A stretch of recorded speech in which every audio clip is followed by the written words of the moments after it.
RAS prelims 2026 विजेता series में एक बार फिर आपका स्वागत है। जैसा कि आप जानते हैं, विजेता सीरीज के माध्यम से हम आपकी आरएएस प्रीलिम्स 2026 की संपूर्ण तैयारी करवा रहे हैं और इसी क्रम में आज हम राजस्थान की राज्य व्यवस्था के विषय में चर्चा करेंगे।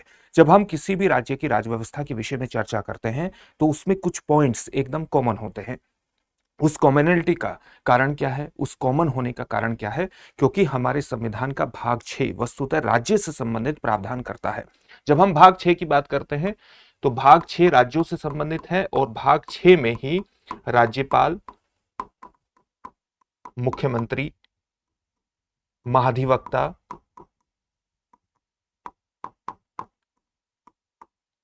हाई कोर्ट्स और जो अधीनस्थ न्यायालय है उनके संबंध में आपको प्रावधान प्राप्त होंगे। तो ये सभी राज्यों के संबंध में हमें प्राप्त होते हैं और इसलिए किसी भी राज्य की राज्य व्यवस्था को समझने के संदर्भ में संविधान का भाग 6 विशेष रूप से महत्वपूर्ण हो जाता है। एक और चीज बुनियाद है अगर आप इस पूरे टॉपिक को समझना चाहते हैं, और वो बुनियाद क्या है?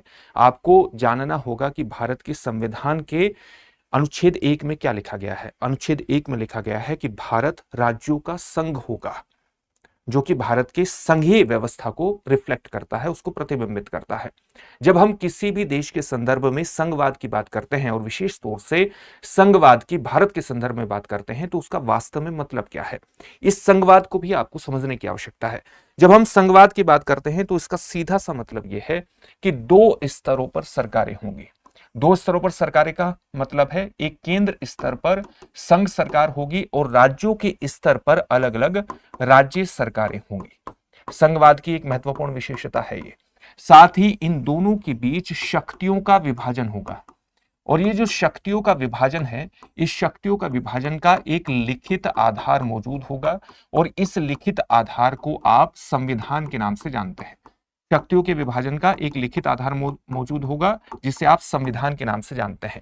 साथ ही अगर संघ के बीच, संघ और राज्यों सरकारों के बीच किसी प्रकार का विवाद होता है या विभिन्न राज्यों के बीच किसी प्रकार का विवाद होता है शक्तियों के विभाजन को लेकर के, तो इस विवाद को रोकने के लिए या इस विवाद के समाधान के लिए एक निष्पक्ष न्यायपालिका होगी। निष्पक्ष न्यायपालिका होगी जो किसी भी प्रकार के विवाद का निपटान करेगी। ये निष्पक्ष न्यायपालिका किस आधार पर विवाद का निपटान करेगी?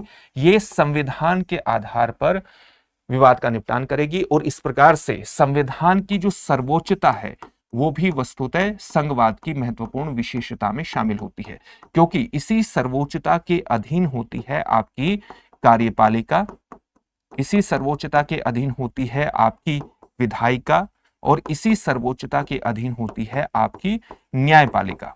तो अब हम देखते हैं कि क्या इस प्रकार की विशेषताएं भारत में मौजूद हैं। आप देखेंगे कि भारत में एक संघ सरकार होती है, उसकी अलग अलग इकाइयां यानी राज्यों की सरकारें भी हैं। इन दोनों में शक्तियों के विभाजन का एक लिखित आधार यानी संविधान मौजूद है और ये शक्तियों का एक स्पष्ट बंटवारा करता है। आपने संविधान की अनुसूची 7 के बारे में पढ़ा होगा। संविधान की जो अनुसूची 7 है उसमें कितने विषय हैं, यानी जो विषय हैं जिस पर केंद्र सरकार कानून बना सकती है, राज्य सरकार कानून बना सकती है या दोनों सरकारें कानून बना सकती हैं, उसको हमने बांटा है संघ सूची में, राज्य सूची में और समवर्ती सूची में। इस प्रकार से कौन सी सरकार किस विषय पर कानून बना सकती है उसका एक स्पष्ट विभाजन यानी शक्तियों का एक स्पष्ट बंटवारा हमने संविधान के अनुसूची 7 के माध्यम से कर दिया है।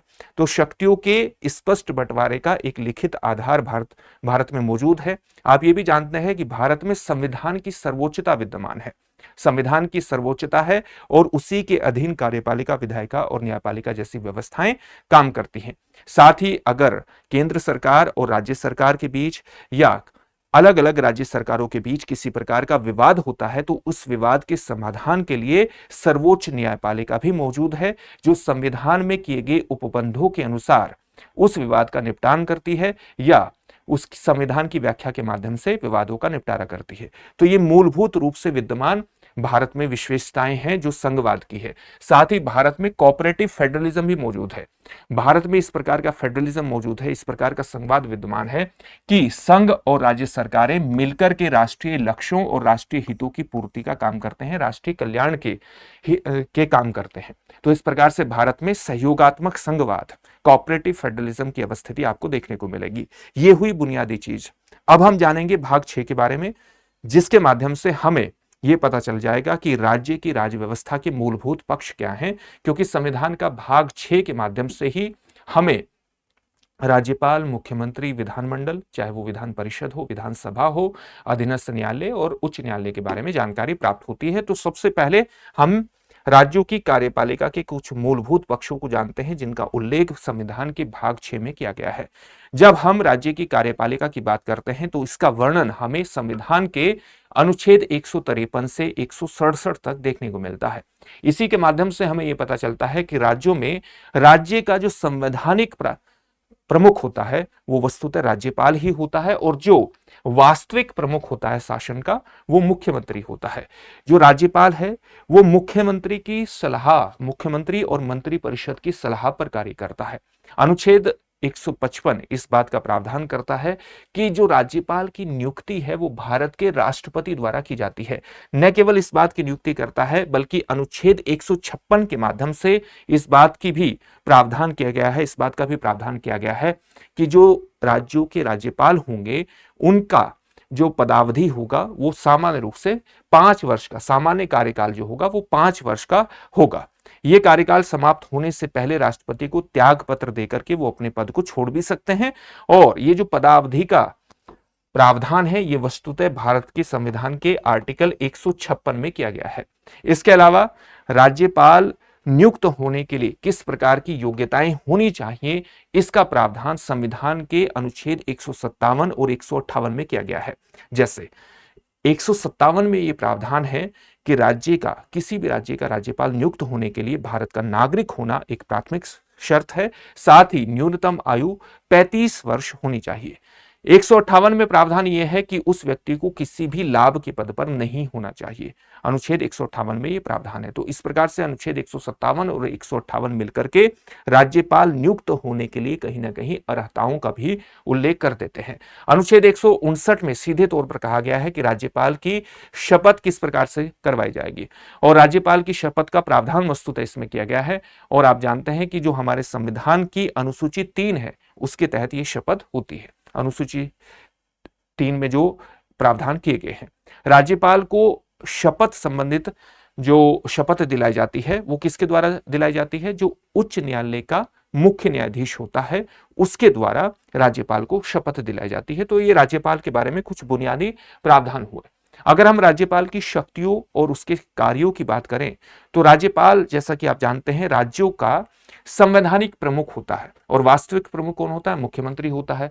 लेकिन राज्य के जो समस्त कार्य किए जाते हैं वो वस्तुतः राज्यपाल के नाम से ही किए जाते हैं। राज्यों के समस्त कार्य राज्यपाल के नाम से किए जाते हैं और राज्यपाल को राष्ट्रपति की तरह कूटनीतिक, सैन्य या आपातकालीन शक्तियां प्राप्त नहीं होती हैं। जैसे इसके उदाहरण के रूप में आप देख सकते हैं कि जो हमारे देश का राष्ट्रपति होता है वो हमारी तीनों सेनाओं का सर्वोच्च कमांडर भी होता है। लेकिन इस प्रकार का पद, इस प्रकार का अधिकार आपको राज्यपाल के विषय में देखने को नहीं मिलेगा।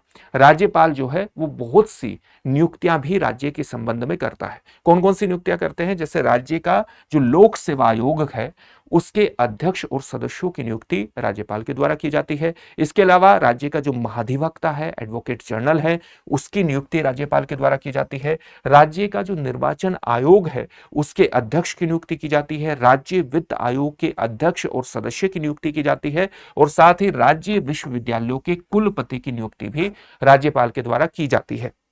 इस प्रकार से आप देख सकते हैं कि भले ही राज्यपाल एक ऐसा पद हो, संवैधानिक पद के रूप में काम कर रहा हो, एक संवैधानिक प्रमुख के रूप में काम कर रहा हो, लेकिन उसके दायित्व काफी विस्तृत है। भले ही वो वास्तविक प्रमुख ना हो राज्य का, लेकिन उसके जो दायित्व हैं वो विस्तृत प्रकार के दायित्व हैं। जब हम राज्य लोक सेवा आयोग की बात करते हैं तो भले ही उसके अध्यक्ष और सदस्यों की नियुक्ति राज्यपाल के द्वारा की जाती हो, लेकिन इन अध्यक्ष और सदस्यों को हटाने की जो शक्ति है वो राष्ट्रपति के पास होती है। और जब हम राष्ट्रपति के पास शक्ति होने की बात करते हैं तो उसका सामान्यतः मतलब क्या है, जो संघ सरकार है, संघ की जो मंत्री परिषद है उसकी शक्तियों से होता है, क्योंकि राष्ट्रपति मंत्री परिषद की सलाह पर ही काम करते हैं। जिस प्रकार से राज्यों के राज्यपाल मंत्री परिषद जो राज्य की होती है उसकी सलाह पर काम करते हैं। यहां पर आपको कुछ विशेष अनुच्छेद भी जान लेने चाहिए। ये अनुच्छेद बार बार आपके सामने आ सकते हैं। कुछ ऐसे अनुच्छेद हैं जो रिपीट हो सकते हैं। कारण यह है कि जब हम राज्यपाल के बारे में बात करेंगे, मुख्यमंत्री के बारे में बात करेंगे, फिर विधानमंडल के बारे में बात करेंगे, तो राज्य ये इन सभी के दायित्व कहीं ना कहीं आपस में जुड़े हुए हैं।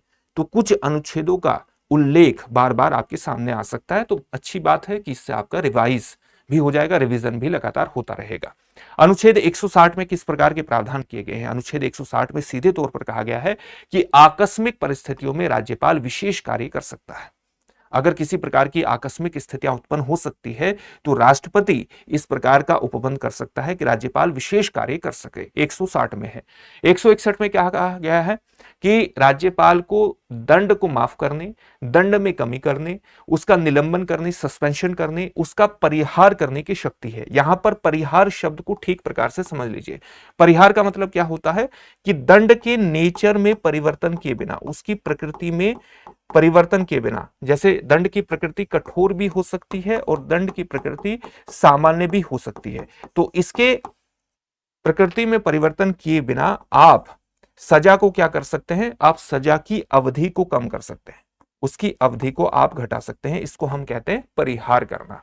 अनुच्छेद 163 में किस प्रकार का प्रावधान किया गया है? बेहद महत्वपूर्ण है, इसको नोट कर लीजिएगा। अनुच्छेद 163 में किस तरह के प्रावधान है? मंत्री परिषद राज्यपाल को सलाह और सहायता प्रदान करती है। मंत्री परिषद क्या करेगी? राज्यपाल को सहायता और सलाह प्रदान करेगी। यह प्रावधान कहां पर है? अनुच्छेद 163 में है। मुख्यमंत्री का कर्तव्य है कि वह राज्य प्रशासन से संबंधित जानकारी राज्यपाल को प्रदान करे। इसका प्रावधान कहां पर किया गया है? यानी राज्य प्रशासन से संबंधित जो जानकारी है वो मुख्यमंत्री राज्यपाल को प्रदान करेंगे। इसका प्रावधान अनुच्छेद 167 में किया गया है। याद रखिएगा, अनुच्छेद 167 में इसका प्रावधान है। जब राज्य विधानमंडल का सदन का सत्र न चल रहा हो, जिस राज्य में केवल विधानसभा है तो विधानसभा का सत्र, जिस राज्य में विधान परिषद भी है तो विधानमंडल का सत्र, तो अगर राज्य विधानसभा या राज्य विधानमंडल का सत्र नहीं चल रहा है और कोई ऐसा विषय आ जाता है जिस पर कानून बनाना बेहद आवश्यक है, तो उसके लिए राज्यपाल को अध्यादेश प्रख्यापित करने की भी शक्ति है। और यह शक्ति उसको संविधान के कौन से अनुच्छेद के माध्यम से दी गई है? राज्यपाल को अध्यादेश प्रख्यापित करने की शक्ति है, मतलब राज्य की मंत्रिपरिषद की सलाह पर ही वो काम करता है। तो अनुच्छेद 213 के तहत उसको ये शक्ति दी गई है। आप कमेंट बॉक्स में कमेंट करके हमें ये भी बता सकते हैं कि केंद्र के स्तर पर राष्ट्रपति जो अध्यादेश प्रख्यापित करता है वो वस्तुतः संविधान के किस अनुच्छेद के तहत करता है। तो कमेंट बॉक्स में कमेंट करके आप हमें बताइए कि राष्ट्रपति संविधान के किस अनुच्छेद के तहत अध्यादेश प्रख्यापित करता है। राज्यपाल किस अनुच्छेद के तहत करता है? अनुच्छेद 213 के तहत अध्यादेश प्रख्यापित करता है। अनुच्छेद 233 विशेष रूप से महत्वपूर्ण है क्योंकि यहां पर जिला न्यायाधीशों की नियुक्ति में राज्यपाल की भूमिका पर चर्चा की गई है। राज्यपाल द्वारा ही जिला न्यायाधीशों की नियुक्ति की जाती है और इसका प्रावधान अनुच्छेद 233 में किया गया है। एक अनुच्छेद विशेष रूप से महत्वपूर्ण है, वो अनुच्छेद है राज्यपाल के संदर्भ में अनुच्छेद 361(2). यह किस प्रकार का प्रावधान करता है? यह प्रावधान करता है कि जब राज्यपाल का कार्यकाल चल रहा होगा तो उसकी पदावधि के दौरान किसी न्यायालय में दांडिक कार्रवाई उसके खिलाफ नहीं की जा सकती। यह विशेष प्रावधान है अनुच्छेद 361(2). इसका विशेष रूप से आपको ध्यान में रखना है। आपसे पूछा जा सकता है कि राज्यपाल की पदावधि के दौरान दांडिक कार्रवाई उसके खिलाफ न्यायालय में नहीं की जा सकती। इसका उल्लेख कहां पर है? अनुच्छेद 361(2) में इसका स्पष्ट उल्लेख किया गया है। अब हम मुख्यमंत्री के बारे में कुछ महत्वपूर्ण प्रावधानों को जान लेते हैं। और जब हम मुख्यमंत्री की बात करते हैं तो एक अनुच्छेद विशेष रूप से महत्वपूर्ण हो जाता है जिसको हम कहते हैं अनुच्छेद 164। अनुच्छेद 164 में ही इस बात का प्रावधान किया गया है कि मुख्यमंत्री की नियुक्ति राज्यपाल के द्वारा की जाएगी। तो राज्यपाल के द्वारा मुख्यमंत्री की नियुक्ति अपॉइंटमेंट किया जाता है। सामान्यतः विधानसभा में जिस दल को बहुमत प्राप्त होता है उस दल के नेता को ही मुख्यमंत्री के रूप में नियुक्त किया जाता है। आप ये भी जानते हैं कि राज्य की जो वास्तविक कार्यपालिका है उसका प्रमुख होता है। मुख्यमंत्री को पद और गोपनीयता की शपथ राज्यपाल दिलाते हैं। मुख्यमंत्री के वेतन और भत्तों का जो निर्धारण है वो राज्य विधानमंडल के द्वारा किया जाता है। मुख्यमंत्री के वेतन और भत्ते किसके द्वारा निर्धारित किए जाते हैं? राज्य विधानमंडल के द्वारा निर्धारित किए जाते हैं। और राज्य की जो वास्तविक कार्यपालिका है, अभी बताया था आपको, उसका प्रमुख होता है। मुख्यमंत्री मंत्री परिषद और मंत्रालयों का प्रावधान होता है। अलग अलग मंत्रालयों के बीच वो कोऑर्डिनेशन एस्टेब्लिश करने की कोशिश करता है, उन पर नियंत्रण भी रखता है, समन्वय एस्टेब्लिश करता है और मॉनिटरिंग भी उनकी लगातार करता रहता है। मुख्यमंत्री राज्यपाल एवं मंत्री परिषद के बीच एक महत्वपूर्ण कड़ी के रूप में भी काम करता है। और साथ ही अनुच्छेद 167 के अनुसार मुख्यमंत्री का कर्तव्य है, जो कि अभी आपको बताया गया था, कि वह राज्य प्रशासन से संबंधित सूचनाएं किसे प्रदान करेगा? राज्यपाल को प्रदान करेगा। यहां पर जितने भी ये प्रमुख प्रावधान आपको बताए गए हैं मुख्यमंत्री के संदर्भ में, इनसे किसी से भी संबंधित प्रश्न पूछा जा सकता है। तो ये एक तरह से मूलभूत राज्य की जो राज्य व्यवस्था है उसके मूलभूत पक्षों को अभिव्यक्त किया गया है। इसलिए यहां से प्रश्न बन सकता है, इसको आपको याद कर लेना है अच्छी तरह से। मुख्यमंत्री के बारे में हम बात कर रहे हैं फिलहाल। अब हम बात करेंगे मंत्री परिषद, जो राज्यों की मंत्री परिषद है उसके गठन के बारे में। तो आप ये जानते हैं मंत्री परिषद का गठन किस प्रकार से होता है। आप ये जानते हैं कि राज्य के जो मंत्रियों की नियुक्ति की जाती है वो मुख्यमंत्री की सलाह पर राज्यपाल के द्वारा की जाती है। तो राज्य विधानसभा में बहुमत प्राप्त दल के नेता को मुख्यमंत्री नियुक्त किया जाता है और मुख्यमंत्री की सलाह पर अन्य मंत्रियों की नियुक्ति राज्यपाल के द्वारा की जाती है। सामान्य रूप से राज्यों में कितने प्रकार के मंत्री होते हैं? 3 प्रकार के होते हैं। एक तो आपके होते हैं कैबिनेट मंत्री, एक होते हैं राज्य मंत्री और एक होते हैं उप मंत्री। आजकल आप इसमें एक श्रेणी और जोड़ सकते हैं, जैसे एक तो कैबिनेट मिनिस्टर हो गए, दूसरे स्वतंत्र प्रभार के राज्य मंत्री, और फिर राज्य मंत्री और फिर उप मंत्री। इस प्रकार से ये मंत्री परिषद की संरचना होती है। प्रत्येक मंत्री को पद और गोपनीयता की शपथ राज्यपाल दिलाते हैं। कोई मंत्री यदि विधानमंडल के एक सदन का सदस्य है तो वो दूसरे सदन में बोल सकता है, लेकिन उस सदन में जाकर के मतदान नहीं कर सकता है। ये बात को ध्यान में रखना है। दूसरे सदन में बोल तो सकता है लेकिन वहां पर जाकर के मतदान नहीं कर सकता है।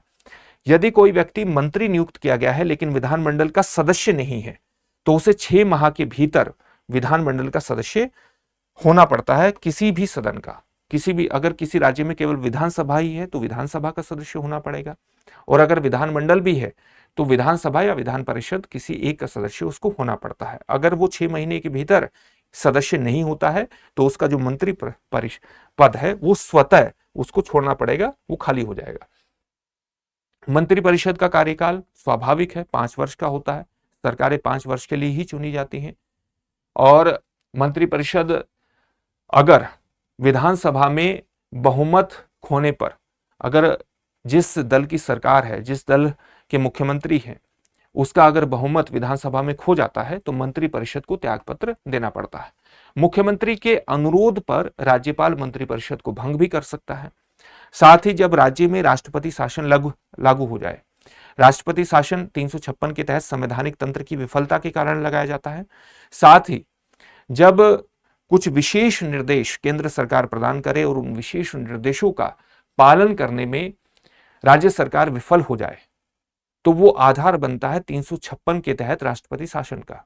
तो इसलिए यहां पर 365 लिखा गया है, क्योंकि 365 के तहत यह प्रावधान किया गया है कि अगर केंद्र के निर्देश प्रभावी रूप से मानने में राज्य सरकार विफल हो जाती है तो उसे वो आधार बन जाता है 356 के तहत राज्यों में राष्ट्रपति शासन का।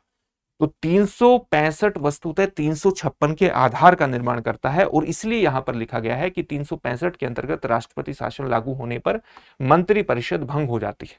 वस्तुतः 365 आधार का निर्माण करता है, किसके? 356 के। राज्य मंत्री परिषद से संबंधित कुछ महत्वपूर्ण अनुच्छेद भी हैं जिनके बारे में अभी हमने चर्चा की थी। एक बार रिवाइज कर लीजिए फिर से। जैसा कि अभी आपको बताया था कि कुछ अनुच्छेद बार बार चर्चा का विषय बन सकते हैं। जैसे अनुच्छेद 163 आप देखिए, राज्यपाल को सलाह और सहायता देने के लिए मंत्रिपरिषद होगी, अभी हमने देखा था। मंत्रियों की नियुक्ति, शपथ और वेतन तथा उनके उत्तरदायित्व से संबंधित जो प्रावधान है वो अनुच्छेद 164 में किए गए हैं। राज्य सरकार के कार्य संचालन के विषय में जो प्रावधान है वो अनुच्छेद 166 में मिलेंगे।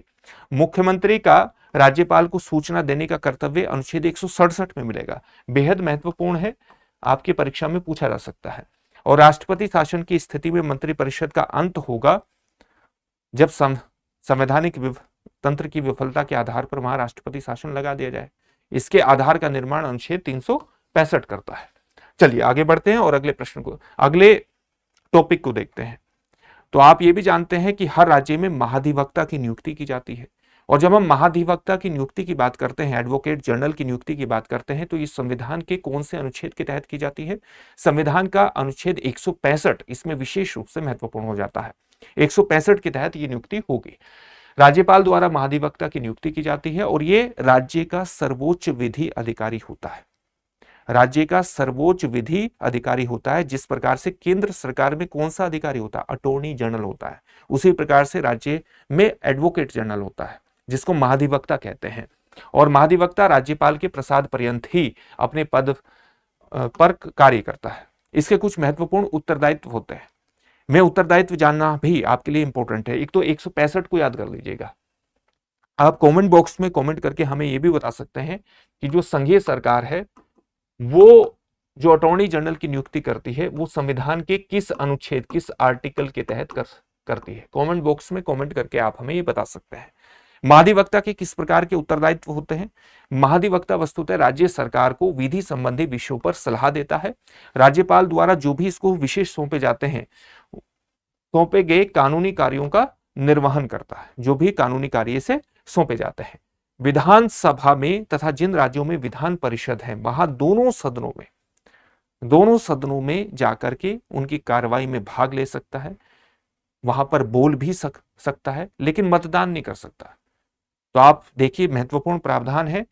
विधान परिषद या विधान मंडल, जिन राज्यों में केवल विधानसभा है वहां पर केवल विधानसभा में जाकर के उनकी कार्रवाइयों में भाग ले सकता है, बोल सकता है, लेकिन ये मतदान नहीं कर सकता है। महाधिवक्ता के विधानमंडल के सदस्यों के समान विशेषाधिकार होते हैं, वेतन होते हैं और भत्ते भी प्राप्त होते हैं। ये कुछ महत्वपूर्ण प्रावधान है जो कि महाधिवक्ता के बारे में है, यानी एडवोकेट जनरल के बारे में है। अनुच्छेद 165 में इसका उल्लेख है। अब हम बात करेंगे राज्य के विधानमंडल के बारे में। जब हम विधानमंडल की बात करते हैं तो सामान्य रूप से ये विधान परिषद और विधानसभा दोनों को अभिव्यक्त करता है। लेकिन आप जानते हैं कि भारत में वर्तमान जानकारी के अनुसार केवल 6 राज्य हैं जहां पर विधानसभा और विधान परिषद दोनों विद्यमान है। इन 6 राज्यों के अतिरिक्त सभी राज्यों में केवल विधानसभा ही मौजूद है।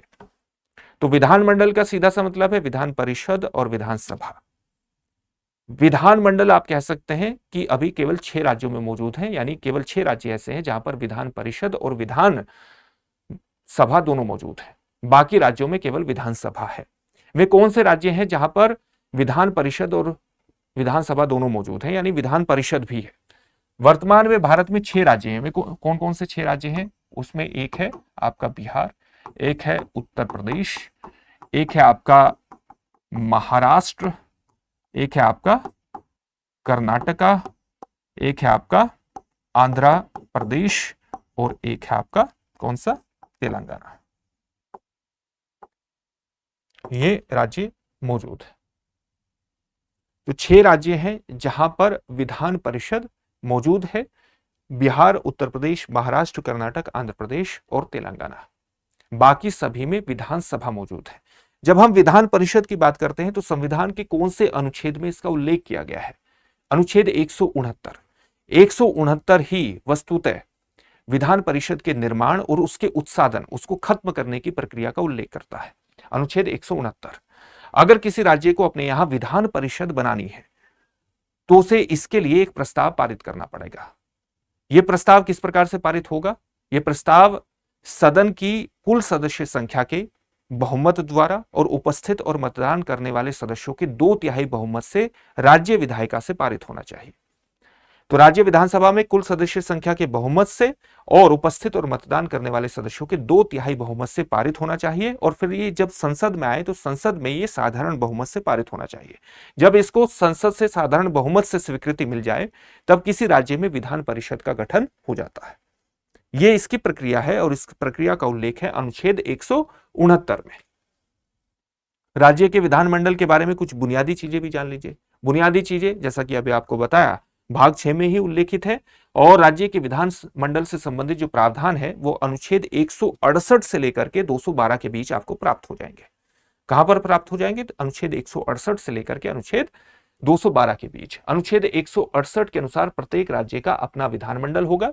जिन राज्यों में एक सदन है वहां पर विधानमंडल में राज्यपाल और विधानसभा शामिल होंगे और जिन राज्यों में द्विसदनीय व्यवस्था है वहां पर विधानमंडल में राज्यपाल, विधानसभा और विधान परिषद शामिल होंगे और 169 के तहत विधान परिषद का गठन किया जा सकता है। गठन और समाप्ति की प्रक्रिया का उल्लेख 169 में है। विधान परिषद की संरचना के बारे में बात करें तो उसमें अनुच्छेद 171 विशेष रूप से उल्लेखनीय है। अनुच्छेद 171 ही वस्तुतः विधान परिषद की संरचना का उल्लेख करते हैं। तो विधानसभा की कुल सदस्य संख्या, विधान परिषद की जो कुल सदस्य संख्या होगी वो विधानसभा की कुल सदस्यों के 1/3 से अधिक नहीं हो सकती है। लेकिन ये सदस्य संख्या 40 से कम भी नहीं होनी चाहिए। यह प्रावधान कहां पर है? अनुच्छेद 171 इसके लिए विशेष रूप से महत्वपूर्ण है। जब किसी राज्य में विधान परिषद का गठन करना हो तो विधान परिषद का गठन किस प्रकार से होगा? 1/3 सदस्य ऐसे होंगे जो कि राज्य के प्रत्यक्ष रूप से निर्वाचित विधानसभा के सदस्यों द्वारा निर्वाचित किए जाएंगे। यानी 1/3 सदस्य विधानसभा के निर्वाचित सदस्यों द्वारा चुने जाते हैं। साथ ही 1/3 सदस्य स्थानीय निकायों द्वारा चुने जाएंगे। जो स्थानीय निकायों की व्यवस्था राज्यों में होती है उनके द्वारा 1/3 सदस्य चुने जाएंगे। इसके अलावा 1/12 सदस्य कहां पर, किसके द्वारा? अध्यापकों के द्वारा और 1/12 सदस्य स्नातकों के द्वारा निर्वाचित होते हैं, चुने जाते हैं। 1/6 सदस्य राज्यपाल द्वारा मनोनीत किए जाएंगे और राज्यपाल द्वारा जो मनोनीत किए जाते हैं वो सदस्य साहित्य, कला, विज्ञान, समाज सेवा और सहकारिता के क्षेत्र से संबंधित होने चाहिए। यह विधान परिषद का गठन इस प्रकार से कर दिया जाता है। अब हम बात करेंगे विधानसभा की। तो विधानसभा क्या होती है? विधानसभा किसी राज्य का लोकप्रिय सदन होता है जिसका निर्वाचन किया जाता है प्रत्यक्ष निर्वाचन के माध्यम से, वयस्क मताधिकार पर आधारित होकर के। इसके गठन का उल्लेख अनुच्छेद 170 में है। विधानसभा के सदस्यों की अधिकतम संख्या किसी राज्य में कितनी हो सकती है? 500 हो सकती है। 500 हो सकती है और कम से कम संख्या कितनी होनी चाहिए? 60 होनी चाहिए। आप कमेंट बॉक्स में कमेंट करके अभी हमें यह बता सकते हैं कि राजस्थान विधानसभा में सदस्यों की संख्या कितनी है, क्योंकि वहां विधान परिषद तो है नहीं। तो सदस्यों की संख्या विधानसभा में कितनी है राजस्थान में? कमेंट बॉक्स में कमेंट करके अभी बताइए कि विधानसभा में सदस्यों की संख्या कितनी है। यहां पर आपको एक और बात जाननी चाहिए, न्यूनतम संख्या 60 होनी चाहिए। यह प्रावधान 170 में हो गया, लेकिन कुछ राज्य ऐसे हैं जिनका आकार छोटा है तो वहां के लिए विशेष प्रावधान भी किए गए हैं। जैसे उन राज्यों में आप सिक्किम को देख सकते हैं। सिक्किम में विधानसभा सदस्यों की संख्या कितनी है? 32 है। इसी प्रकार से गोवा में आप देखिए, गोवा में 40 है। इसी प्रकार से आप मिजोरम में देखिए, मिजोरम में कितनी है? मिजोरम में 40 है। इसी प्रकार से पुदुचेरी विधानसभा में जो निर्वाचित सदस्य संख्या है वो कितनी है? वो 30। तो ये विशेष प्रावधान है राज्य या केंद्र शासित प्रदेश के बारे में। तो यहां पर ये कॉमन प्रावधान है कि अधिकतम संख्या 500 हो सकती है और न्यूनतम संख्या 60 हो सकती है। चुनाव प्रणाली प्रत्यक्ष वयस्क मताधिकार के आधार पर होता है, जिस प्रकार से लोकसभा का चुनाव होता है। आरक्षण की भी व्यवस्था होती है। आप जानते हैं कि लोकसभा और राज्यसभा में आरक्षण की व्यवस्था की गई है और इसके अंतर्गत अनुच्छेद 332 विशेष रूप से महत्वपूर्ण हो जाता है, जहां पर एससी और एसटी को उनकी जनसंख्या के अनुपात में आरक्षण प्रदान किया गया है। इसी प्रकार से अनुच्छेद 333 में पहले प्रावधान किया गया था कि एक सदस्य जो है राज्यों में आंग्ल भारतीय समुदाय का भी मनोनीत किया जाएगा। मनोनीत करने की शक्ति कहां से आती थी? अनुच्छेद 333 से आती थी। लेकिन इसके बारे में एक प्रावधान किया गया, एक संविधान संशोधन अधिनियम लाया गया, 104वां संविधान संशोधन अधिनियम 2019 के द्वारा। और इसके माध्यम से आंग्ल भारतीय समुदाय के लिए आरक्षण की व्यवस्था जो है वो समाप्त कर दी गई। ये समाप्ति न केवल राज्यों के संदर्भ में हुई बल्कि केंद्र के संदर्भ में भी हुई, और इसलिए 104वां संविधान संशोधन आपके लिए विशेष रूप से महत्वपूर्ण हो जाता है। आपके एग्जामिनेशन में ये प्रश्न पूछा जा सकता है। आपको इसका नोट्स बनाने के लिए किसी प्रकार से घबराने की आवश्यकता नहीं है, क्योंकि जो आरएएस का जो दृष्टि आरएएस नाम से हमारा टेलीग्राम चैनल है, दृष्टि आरएएस यूट्यूब नाम से टेलीग्राम चैनल है, वहां पर ये पीडीएफ फाइल आपको उपलब्ध करवा दी जाएगी, तो वहां से आप नोट्स भी बना सकते हैं। किसी तरह का घबराने की आवश्यकता नहीं है, आपको नोट्स बनाने के लिए पीडीएफ मिल जाएगी। ये जो 104वां संविधान संशोधन है ये कब से लागू हुआ? ये 25 जनवरी 2020 से लागू हुआ था। अगर कोई विधानसभा का सदस्य निर्वाचित होना चाहता है तो इसके लिए अर्हताएं क्या है, योग्यताएं किस प्रकार की होनी चाहिए, और उसका उल्लेख कहां पर है? विधानसभा का सदस्य निर्वाचित होने के लिए अनुच्छेद 173 में कुछ योग्यताओं का उल्लेख किया गया है। जैसे एक योग्यता तो सामान्य है कि भारत का नागरिक होना आवश्यक है, भारत का नागरिक होना चाहिए। न्यूनतम आयु यहां पर कितनी निर्धारित की गई है? 25 वर्ष न्यूनतम आयु होनी चाहिए। और साथ ही ऐसे व्यक्ति को न्यायालय द्वारा मानसिक रूप से विक्षिप्त या दिवालिया घोषित न किया गया हो, ऐसे सदस्य ही विधानसभा के लिए निर्वाचित हो सकते हैं। विधानसभा की अवधि कितनी होती है? 5 वर्ष की होती है, तो आप जानते ही हैं। और गणना इसकी कब से की जाती है? 5 वर्ष की अवधि की प्रथम अधिवेशन की तिथि से की जाती है। विधानसभा का विघटन भी किया जा सकता है, और विघटन के कारण क्या है? अगर राज्यपाल आवश्यकता पड़ने पर 5 वर्ष से पहले विधानसभा भंग कर दे तो विधानसभा भंग हो जाती है। सामान्यतः ये कार्य जो है वो मंत्री परिषद की सलाह पर ही राज्यपाल के द्वारा किया जाता है, ये जानते हैं। राज्यपाल अधिकांश कार्य जो है वो मंत्री परिषद की सलाह पर ही करता है। अनुच्छेद 356 के अंतर्गत अगर किसी राज्य में राष्ट्रपति शासन लागू हो जाता है तो विधानसभा भंग हो सकती है। और साथ ही अनुच्छेद 356 के आधार के रूप में कौन सा अनुच्छेद काम करता है? 365 के भी याद रखिएगा। जब केंद्र के निर्देशों को प्रभावी करने में कोई राज्य तंत्र विफल हो जाता है तो 365 के अंतर्गत वो व्यवस्था है, और इसका आधार बन जाता है 356 के अंतर्गत किसी राज्य में संवैधानिक तंत्र की विफलता के आधार पर वहां राष्ट्रपति शासन लगाना। मुख्यमंत्री के त्यागपत्र पर विधानसभा का विघटन हो जाता है। अगर मुख्यमंत्री त्यागपत्र दे दे तो विधानसभा विघटित हो जाती है, हो सकती है। और सत्ताधारी दल के ऐसा हो सकता है कि मुख्यमंत्री ने त्यागपत्र दिया तो किसी राज्य में इस तरह की स्थिति उत्पन्न हो सकती है कि मुख्यमंत्री बदलना हो। विधानमंडल जो विधानसभा के सदस्य हैं वो आपस में मिलकर के तय करें कि अब हमें मुख्यमंत्री के रूप में ये सदस्य स्वीकार्य है, तो वहां पर क्या होगा? मुख्यमंत्री ने अगर त्यागपत्र दे दिया तो मुख्यमंत्री के त्यागपत्र का मतलब है मंत्री परिषद का त्यागपत्र। तो अगर किसी दूसरे को मुख्यमंत्री बनाना होता है तो फिर दूसरा व्यक्ति सरकार बनाने का दावा पेश करता है, और फिर अन्य मंत्री, उसकी सलाह पर राज्यपाल अन्य मंत्रियों की नियुक्ति करता है। इस अंतर को ध्यान में रखना है। सत्ताधारी दल के बहुमत खोने पर भी विधानसभा भंग हो सकती है। तो सत्ताधारी दल ने अगर बहुमत खो दिया है तो विधानसभा आप जानते हैं कि भंग हो जाती है सामान्य रूप से।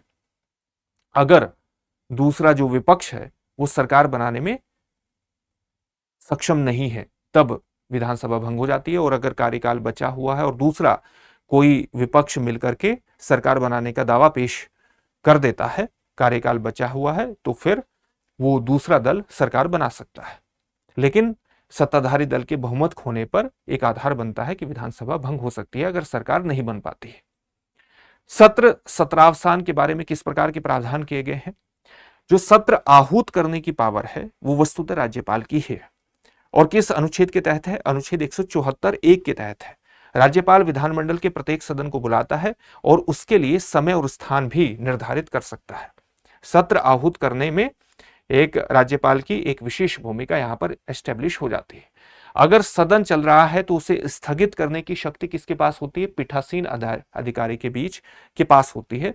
और स्थगन जो है वो कुछ मिनट, घंटे या दिन का हो सकता है। जब हम सत्रावसान की बात करते हैं, सत्र की खत्म होने की बात करते हैं, उसके प्रोरोगेशन की बात करते हैं, तो उसकी घोषणा राज्यपाल ही कर सकते हैं। पीठासीन अधिकारी इसकी घोषणा नहीं कर सकता है। प्रोरोगेशन की वो एडजर्नमेंट कर सकता है, प्रोरोगेशन नहीं कर सकता है, सत्रावसान नहीं कर सकता है पीठासीन अधिकारी। वो केवल सदन की कार्यवाही को स्थगित कर सकता है, जो स्थगन कुछ घंटे, कुछ दिन तक चल सकता है। या मिनटों में भी चल सकता है। विधानसभा की किस प्रकार की शक्तियां होती हैं उसको भी जान लेते हैं। विधानसभा को राज्य सूची के विषय पर कानून बनाने का अधिकार होता है। अभी आपसे कहा था कि राज्य सूची का उल्लेख कहां पर है, संविधान का जो भाग, संविधान की जो अनुसूची 7 है। हमारे संविधान में कितनी अनुसूचियां हैं? हमारे संविधान में अनुसूचियों की संख्या है 12। इसी में से जो 7वीं अनुसूची है उसमें ही संघ सूची, राज्य सूची और संवर्ती सूची का उल्लेख है। संघ सूची के जो विषय हैं उन पर संघ सरकार कानून बनाती है, राज्य सूची के विषयों पर राज्य सरकार कानून बनाती है और संवर्ती सूची के विषयों पर राज्य सरकार और संघ सरकार दोनों कानून बना सकती है। लेकिन अगर राज्य विधि संघ विधि से टकराती है तो जिस सीमा तक राज्य विधि संघ विधि से टकराती है उस सीमा तक जो राज्य विधि है उसको नहीं माना जाएगा, संघ की विधि को माना जाएगा। यह भी प्रावधान है। तो राज्य सूची के विषयों पर विधानसभा कानून बना सकती है, संवर्ती सूची के विषयों पर भी विधानसभा कानून बना सकती है। वित्तीय शक्तियों की बात करें विधानसभा में तो धन विधेयक को केवल विधानसभा में ही प्रस्तुत किया जा सकता है और साथ ही राज्य का जो बजट है वो भी सामान्य रूप से विधानसभा में ही प्रस्तुत किया जाता है। विधानसभा की स्वीकृति के बिना राज्य सरकार कोई कर भी नहीं लगा सकती है। अगर हम इसकी कार्यकारी शक्तियों के बारे में बात करें तो कार्यकारी शक्तियां जो है वो नाम मात्र रूप से, राज्य की जो कार्यकारी शक्तियां हैं वो नाम मात्र रूप से राज्यपाल में निहित होती हैं, क्योंकि राज्यपाल मंत्रिपरिषद की सलाह पर ही मुख्यतः काम करते हैं। यहां पर आपको 3 निधियां भी जानना महत्वपूर्ण है जो कि राज्य की निधि होती है। हालांकि इसका उल्लेख अनुच्छेद संविधान के भाग 6 में नहीं है। संविधान के भाग 6 से संबंधित जो उच्च न्यायालयों की व्यवस्था है, अधीनस्थ न्यायालयों की व्यवस्था है, उसको अभी हम जानेंगे, लेकिन बीच में कुछ निधियों को भी जान लेना चाहिए। और राज्य के संबंध में या केंद्र सरकार के संबंध में 3 निधियां विशेष रूप से महत्वपूर्ण हैं। कौन कौन सी निधि है? एक संचित निधि, राज्य की संचित निधि, एक लोक लेखा और राज्य का जो लोक लेखा है, और तीसरी कौन सी है? आकस्मिक निधि। तो लोक लेखा, राज्य का लोक लेखा, राज्य की आकस्मिकता निधि और राज्य की संचित निधि, कंसोलिडेटेड फंड ऑफ स्टेट्स। इसका उल्लेख कहां पर है? संविधान के अनुच्छेद 266(1) में राज्य की संचित निधि के बारे में उल्लेख किया गया है। यहां पर किसी प्रकार का एक तरह से राजस्व, आपके राज्य सरकार का जो भी राजस्व होता है वो आपको राज्य की संचित निधि में मिलेगा। तो समस्त राजस्व इसी निधि में जमा किया जाता है, राज्य सरकार को प्राप्त होने वाला। किसमें? राज्य की संचित निधि में। महत्वपूर्ण प्रावधान है, आपके एग्जामिनेशन में पूछा जा सकता है। और ऑप्शन में लोक लेखा और आकस्मिकता निधि हो सकते हैं। राज्य द्वारा लिए गए जो ऋण है और जो ऋण अदायगी से प्राप्त धन है इसी निधि में जमा होते हैं। राज्य सरकार कोई ऋण ले या सरकार ने जो ऋण दिया है और वो ऋण अगर वापस आता है तो जो भी ऋण आ रहा है वो कहां पर जमा होगा? संचित निधि में ही जमा होगा। राज्य सरकार की सबसे महत्वपूर्ण निधि इसको माना जाता है। अगर राज्य सरकार को कोई भी धन इससे बाहर निकालना है तो बिना विधानमंडल की अनुमति के धन नहीं निकाला जा सकता। ये विशेष प्रावधान है, इसको याद कर लीजिएगा। विधानमंडल की अनुमति के लिए नहीं होगा। इस निधि से धन निकालने के लिए क्या लाना पड़ेगा? विनियोग विधेयक लाना पड़ेगा। जब अनुदान मांगे प्रस्तुत की जाती हैं तो अनुदान की मांग प्रस्तुत करने के तुरंत बाद विनियोग विधेयक पेश किया जाता है और राज्यों में जो विनियोग विधेयक पेश किया जाता है वो संविधान के आर्टिकल 204 के तहत प्रस्तुत किया जाता है। तो अगर कोई भी धन आपको निकालना है किसी वित्तीय वर्ष में अपने खर्चों को पूरा करने के लिए तो विधानमंडल की अनुमति उसके लिए लेनी पड़ती है और निधि से धन निकालने के लिए सरकार को विनियोग विधेयक लाना पड़ता है। साथ ही सरकार कई प्रकार की योजनाएं बनाती है और किसी वित्तीय वर्ष में किसी योजना पर जो खर्च हो रहा है वो खर्च कम भी पड़ सकता है, तो अतिरिक्त धन की आवश्यकता पड़ती है। और जब आपको अतिरिक्त धन की आवश्यकता पड़ती है तो राज्य सरकार जो है वो अनुपूरक अनुदान संबंधी अधिनियम लेकर के, मतलब विधेयक लेकर के आती है, अधिनियम बनाती है। अनुपूरक अनुदान संबंधी विधेयक को पारित करना सरकार के लिए इंपॉर्टेंट हो जाता है ताकि वो जो अतिरिक्त खर्च है उसकी पूर्ति कर सके। और उसके लिए सरकार लाती है अनुपूरक अनुदान संबंधी या अतिरिक्त अनुदान संबंधी विधेयकों को लेकर के आती है। और ये विधेयक संविधान के अनुच्छेद, कौन से अनुच्छेद के तहत लाते हैं? आर्टिकल 205 के तहत लाए जाते हैं। तो आर्टिकल 204 और 205 विशेष रूप से आपके लिए महत्वपूर्ण हो जाते हैं क्योंकि ये राज्य की संचित निधि से धन निकालने की व्यवस्था करते हैं। राज्य के लोक लेखा यानी पब्लिक अकाउंट के बारे में भी जानना इंपॉर्टेंट है। तो संचित निधि के अलावा जो भी आप देखेंगे संचित निधि में शामिल राशियों के अतिरिक्त जो सारा सार्वजनिक धन है वो कहां पर जमा होता है? वो वस्तुतः लोक लेखा में ही जमा किया जाता है, और इसका जो उल्लेख किया गया है वो संविधान के आर्टिकल 266(2) में किया गया है। राज्य के लोक लेखा से संबंधित जो प्रावधान है वो संविधान के आर्टिकल 266(2) में आपको प्राप्त हो जाएंगे। 266(1) में क्या प्राप्त होगा? वो प्राप्त होगा राज्य की संचित निधि से संबंधित प्रावधान। तो संचित निधि में जो नहीं है वो सारा सार्वजनिक धन कहां पर है? लोक लेखा में है। सरकार द्वारा प्राप्त ऐसी राशियां यहां पर शामिल होती हैं जो सरकार की अपनी आय नहीं होती है, जैसे भविष्य निधि यानी प्रोविडेंट फंड, जैसे लघु बचत, जैसे न्यायालय की जमा निधियां, जैसे अमानत निधियां, वो इसमें शामिल होती है। खाते की राशि जो है उसके संरक्षक के रूप में राज्य सरकार काम करती है, केवल संरक्षक के रूप में ही उसको रखती है। ये कुछ महत्वपूर्ण प्रावधान हुए लोक लेखा से संबंधित। और संविधान का जो आर्टिकल 267 है, 266 से अगला 267, वहां पर आकस्मिकता निधि के बारे में प्रावधान किए गए हैं, कॉन्टिंजेंसी फंड के बारे में प्रावधान किए गए हैं। यह निधि आकस्मिक और अप्रत्याशित व्यय को पूरा करने के लिए बनाई गई है। मान लिया आपको तुरंत खर्च करने के लिए धन की आवश्यकता है, तो आप क्या विधानसभा का सत्र बुलाएंगे, और विधानसभा का सत्र बुला करके फिर आप विधानमंडल की अनुमति लेंगे? उसके लिए आप तुरंत धन की आपूर्ति को सुनिश्चित करने के लिए क्या करेंगे?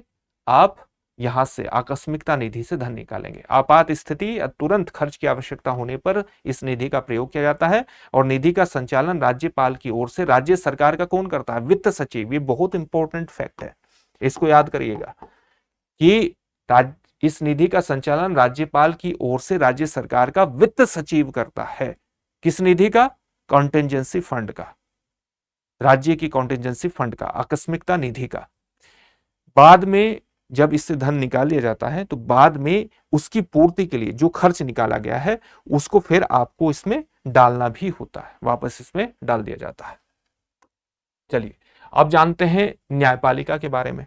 तो भारत में किस प्रकार की न्यायपालिका व्यवस्था है? ऊपर से लेकर के नीचे तक एक समेकित न्यायिक व्यवस्था है, एकल समेकित न्याय व्यवस्था है, इंटीग्रेटेड सिस्टम है, जुडिशियल सिस्टम भारत में। जैसे सबसे ऊपर सर्वोच्च न्यायालय है, फिर उच्च न्यायालय है, और फिर क्या है? अधीनस्थ न्यायालय है। लेकिन यहां पर आपको इस बात को ध्यान में रखना है कि जो अलग अलग राज्यों में अधीनस्थ न्यायालय है वो वस्तुतः उच्च न्यायालय के प्रशासनिक नियंत्रण में काम करते हैं, लेकिन अलग अलग राज्यों के उच्च न्यायालयों पर प्रशासनिक नियंत्रण सर्वोच्च न्यायालय का नहीं होता है। हालांकि ये पूरी व्यवस्था एक इंटीग्रेटेड वे में काम करती है। इस बात को भी, इस अंतर को भी ध्यान रखने की आपको आवश्यकता है। तो सर्वोच्च न्यायालय देश का सर्वोच्च न्यायालय होता है, इसलिए वो सर्वोच्च है। उसके नीचे उच्च न्यायालय और उसके अधीन अधीनस्थ न्यायालय कार्य करते हैं। प्रत्येक राज्य की न्यायपालिका में एक उच्च न्यायालय होता है और अधीनस्थ न्यायालय शामिल होते हैं। राज्य के न्यायिक प्रशासन में उच्च न्यायालय सर्वोच्च स्थान रखता है। तो हाईकोर्ट के बारे में प्रावधान कहां पर मिलेंगे? अध्याय 5 भाग 6 जो कि राज्यों से संबंधित है, उसी का अध्याय चैप्टर 5 है। अनुच्छेद 214 से लेकर के अनुच्छेद 232 तक वहां पर उच्च न्यायालय से संबंधित प्रावधान किए गए हैं। यहां पर इस बात को ध्यान में रखना है कि अनुच्छेद 232 अब विद्यमान नहीं है, इसको निरसित कर दिया गया था। अनुच्छेद 232 को 7वें संविधान संशोधन अधिनियम के माध्यम से निरसित कर दिया गया था। तो इफेक्टिवली अनुच्छेद 214 से अनुच्छेद 231 तक हाईकोर्ट के बारे में प्रावधान आपको प्राप्त हो जाएंगे।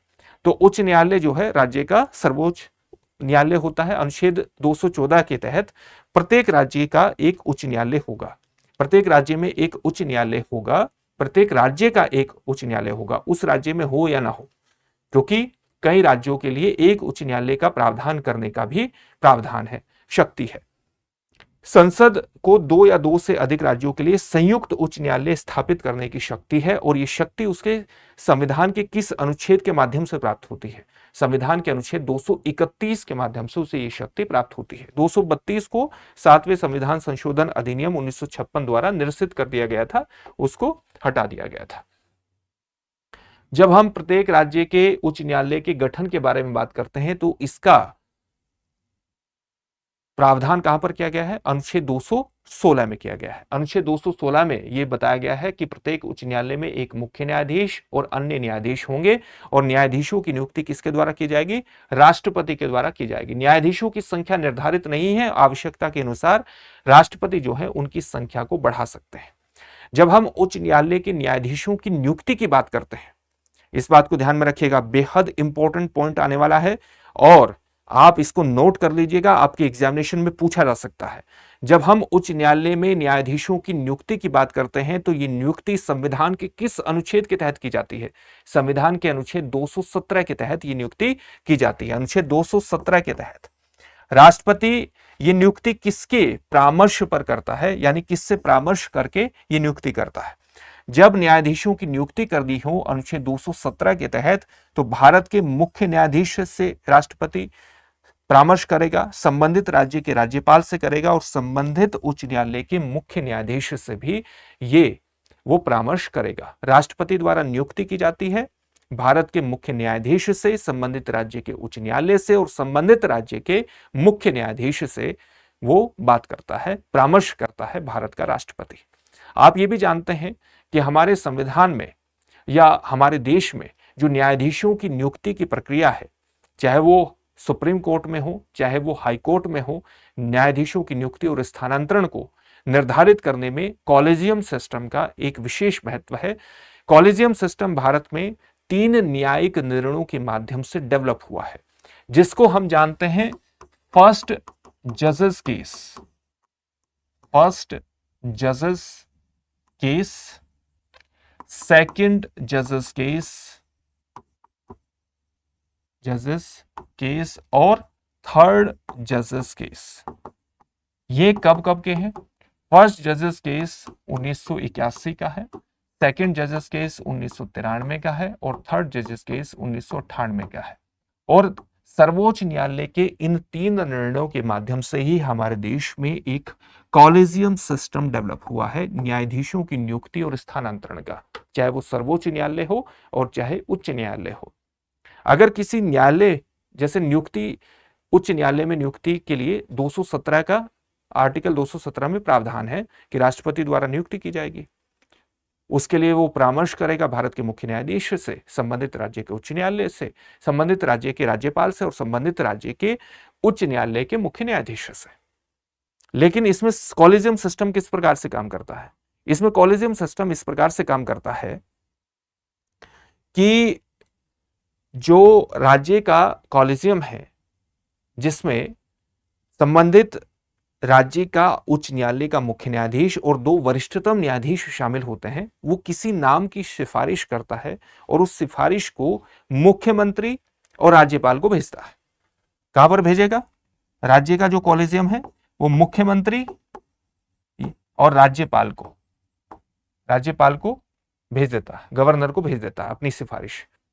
फिर वो अपनी कुछ चीजें, अपने पक्ष को उसमें जोड़ते हैं राज्यपाल और मुख्यमंत्री, और फिर उस चीज को कहां पर भेज देते हैं? उस फाइल को भेज देते हैं हमारे देश के कानून मंत्रालय को, लॉ मिनिस्ट्री को वो फाइल भेज देते हैं।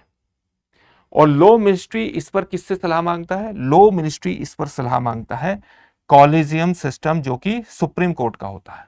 और सुप्रीम कोर्ट का जो कॉलेजियम सिस्टम होता है वो सामान्य रूप से, जब आपको सर्वोच्च न्यायालय के न्यायाधीशों के स्थानांतरण या उनकी नियुक्ति की बात करें तो उसमें सर्वोच्च न्यायालय के मुख्य न्यायाधीश शामिल होते हैं और 4 वरिष्ठतम न्यायाधीश शामिल होते हैं सर्वोच्च न्यायालय के। लेकिन सामान्य रूप से जब उसको राज्य में नियुक्ति करनी हो, स्थानांतरण करना हो, तो उस कॉलेजियम सिस्टम में कौन शामिल होता है?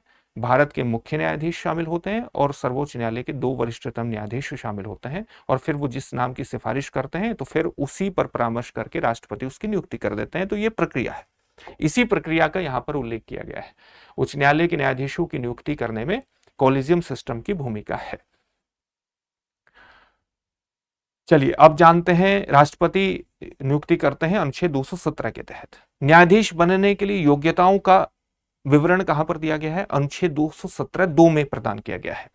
कोई व्यक्ति तभी उच्च न्यायालय का न्यायाधीश बन सकता है जब वो भारत का नागरिक हो या उसने कम से कम, या नहीं, भारत का नागरिक हो, एक शर्त तो ये हो गई, उसने कम से कम 10 वर्ष तक कोई न्यायिक पद धारण किया हो, या अथवा वह कम से कम 10 वर्ष तक किसी उच्च न्यायालय का अधिवक्ता रहा हो। इन दो शर्तों में से एक शर्त वो पूरी करता हो, तब ऐसे व्यक्ति को उच्च न्यायालय का न्यायाधीश बनाया जा सकता है अनुच्छेद 217(2) के तहत। कार्यकाल और पदावधि कितनी होती है? 62 वर्ष। न्यायाधीश 62 वर्ष की आयु तक अपने पद पर रह सकते हैं और न्यूनतम आयु का यहां पर निर्धारण नहीं किया गया है।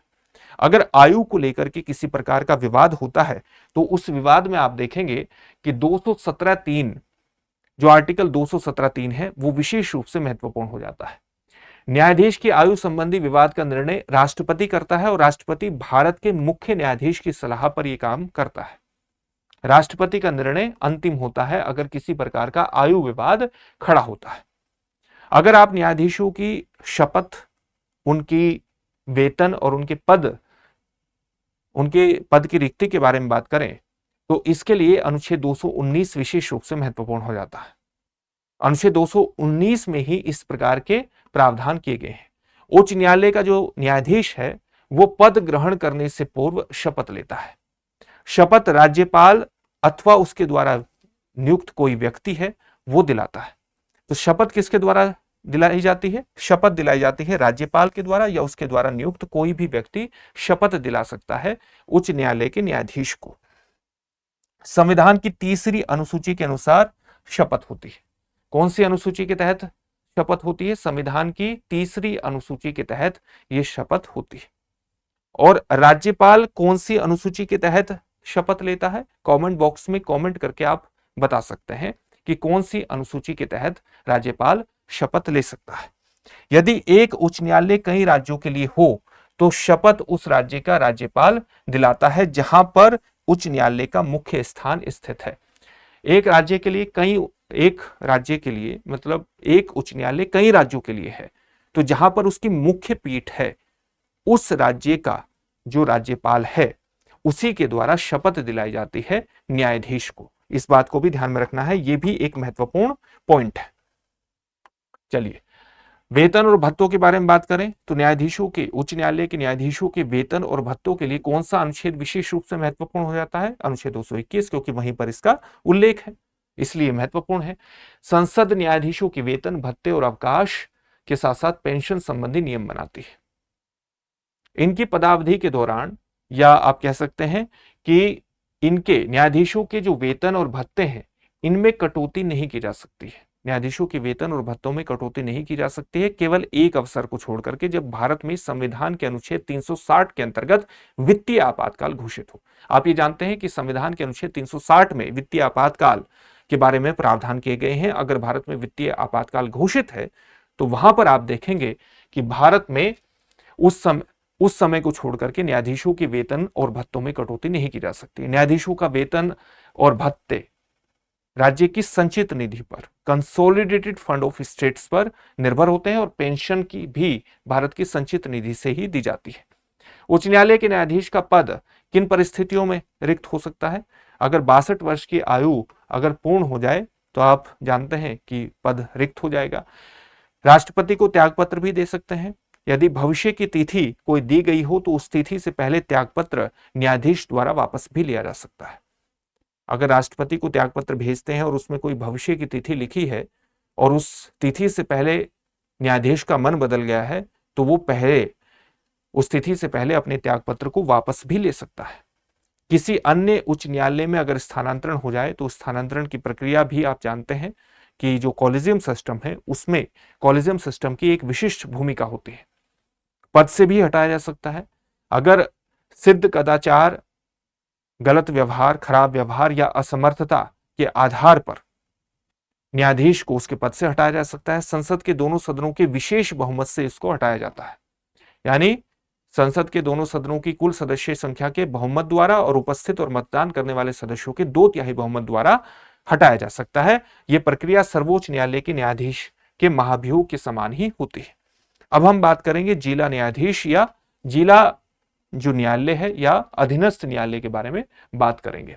और जब हम जिला न्यायालय या अधीनस्थ न्यायालयों के बारे में बात करते हैं तो इसका उल्लेख आपको कहां पर प्राप्त होगा? संविधान के भाग 6 के अध्याय 6 में प्राप्त होगा।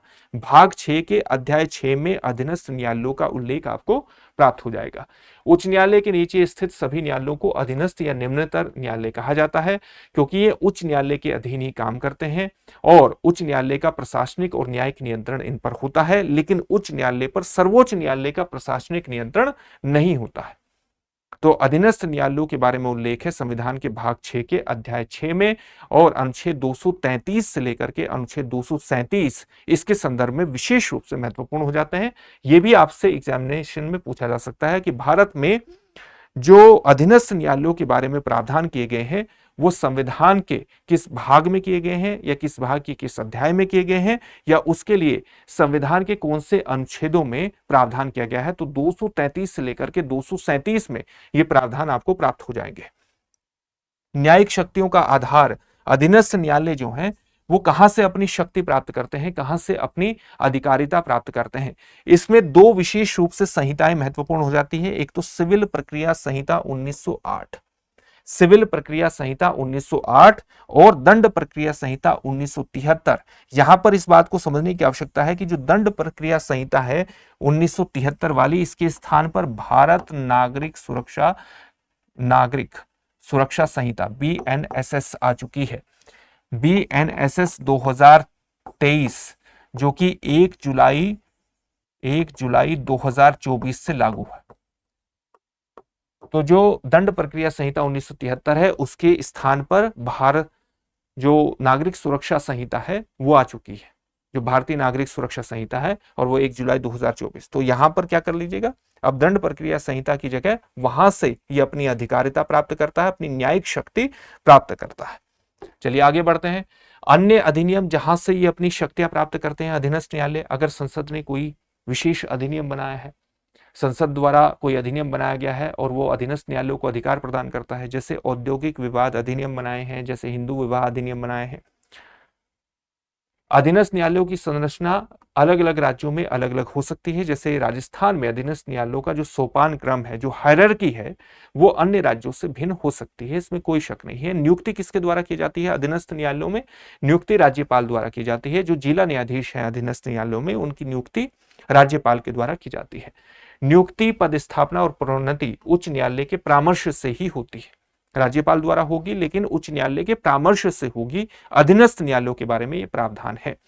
जिला न्यायाधीश बनने की योग्यताएं क्या है? केंद्र या राज्य सरकार की सेवा में कार्यरत नहीं होना चाहिए ऐसे व्यक्ति को, और उसे कम से कम 7 वर्ष तक अधिवक्ता के रूप में कार्य करने का अनुभव होना चाहिए। अगर उच्च न्यायालय ने उसकी नियुक्ति की सिफारिश की है तभी इन शर्तों को पूरा करने पर किसी व्यक्ति को जिला न्यायाधीश के रूप में नियुक्त किया जा सकता है। ये कुछ महत्वपूर्ण प्रावधान है।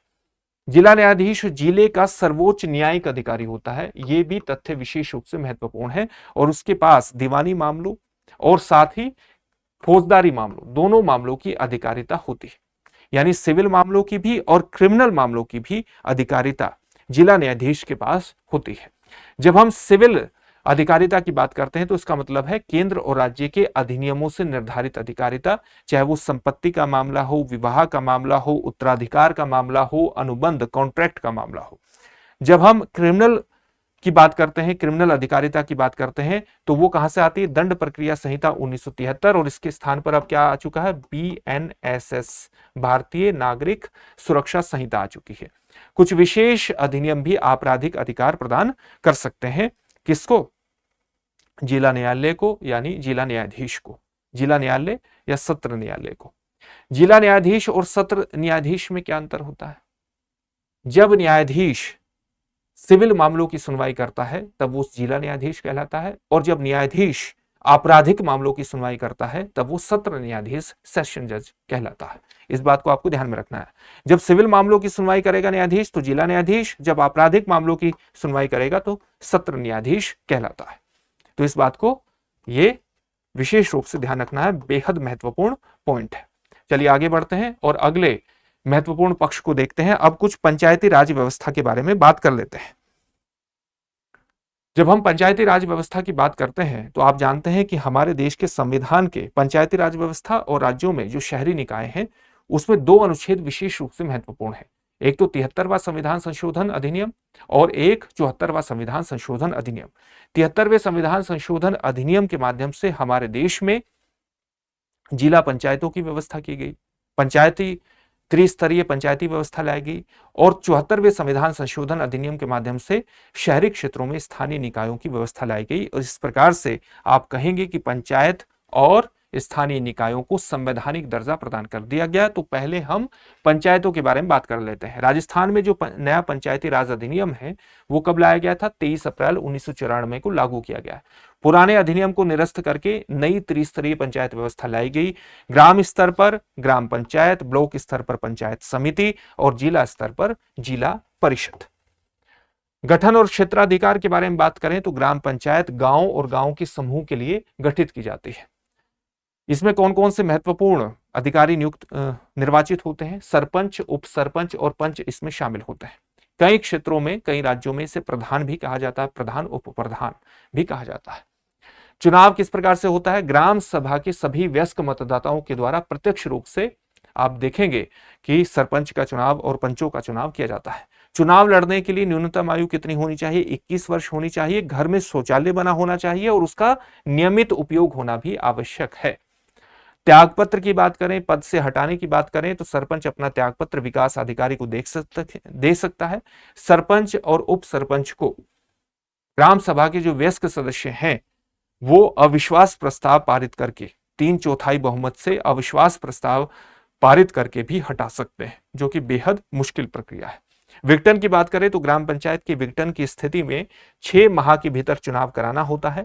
जो पंचायती राज अधिनियम 1994 की धारा 8 है, उस धारा 8 के अनुसार प्रत्येक 15 दिन में बैठक होनी चाहिए ग्राम सभा की।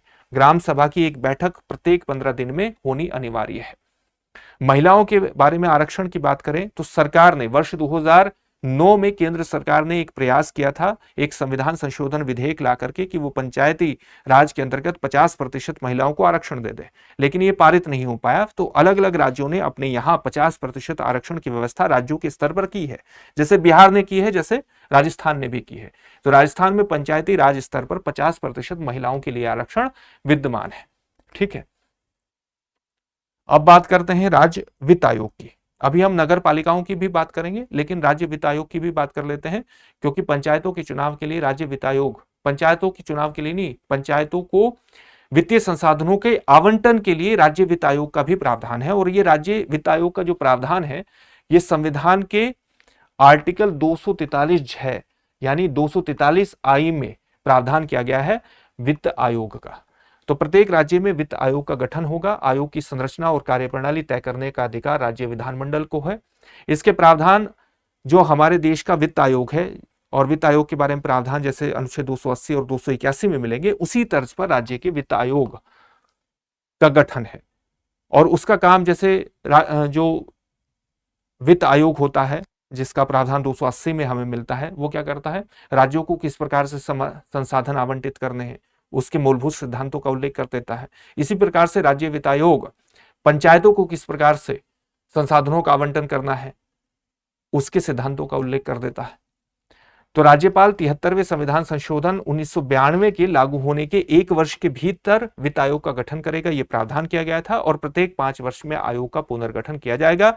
राज्य विधानमंडल ये निर्धारित कर सकता है कि आयोग की संरचना क्या होगी, उसमें नियुक्त होने वाले सदस्यों की योग्यताएं क्या होंगी, चयन प्रक्रिया क्या होगी और आयोग की शक्तियां क्या होगी, ये राज्य विधानमंडल तय कर सकता है। मुख्य काम इसका क्या है? वित्तीय स्थिति की समीक्षा करना पंचायतों की, और साथ ही राज्यपाल को उसके संबंध में सिफारिश करना। किन प्रमुख विषयों को यह अपनी सिफारिश में शामिल करता है? राज्य और पंचायतों के बीच कर राजस्व का वितरण किस प्रकार से किया जाए, इस तरह के विषयों को कवर करता है। साथ ही पंचायतों के मध्य राजस्व का बंटवारा किस प्रकार से किया जाए, पंचायतों को कौन कौन से कर लगाने का अधिकार होना चाहिए, शुल्क या फीस लगाने का अधिकार होना चाहिए, राज्य की संचित निधि से पंचायतों को अनुदान देने के सिद्धांत, ग्रांट देने के पैरामीटर क्या होना चाहिए, ये भी राज्य वित्त आयोग सिफारिश करता है। पंचायतों की वित्तीय स्थिति सुधारने के उपाय बताता है और राज्यपाल द्वारा सौंपे गए अन्य वित्तीय विषयों के बारे में भी सिफारिश प्रदान कर सकता है राज्य वित्त आयोग, जिसका उल्लेख संविधान के आर्टिकल 243 आई में मिलता है। ये 243 आई विशेष रूप से याद कर लीजिएगा। आर्टिकल 243 आए। चलिए आगे बढ़ते हैं और अगले टॉपिक को देखते हैं, यानी 74वां संविधान संशोधन अधिनियम 1992 को देखते हैं। सितंबर 1991 में जो हमारे देश में केंद्र की सरकार थी, पीवी नरसिम्हा राव सरकार, उसने संशोधित नगर पालिका विधेयक प्रस्तुत किया था, जिसको हम 74वें संविधान संशोधन अधिनियम 1992 के रूप में जानते हैं, जो 1 जून 1993 को लागू हुआ।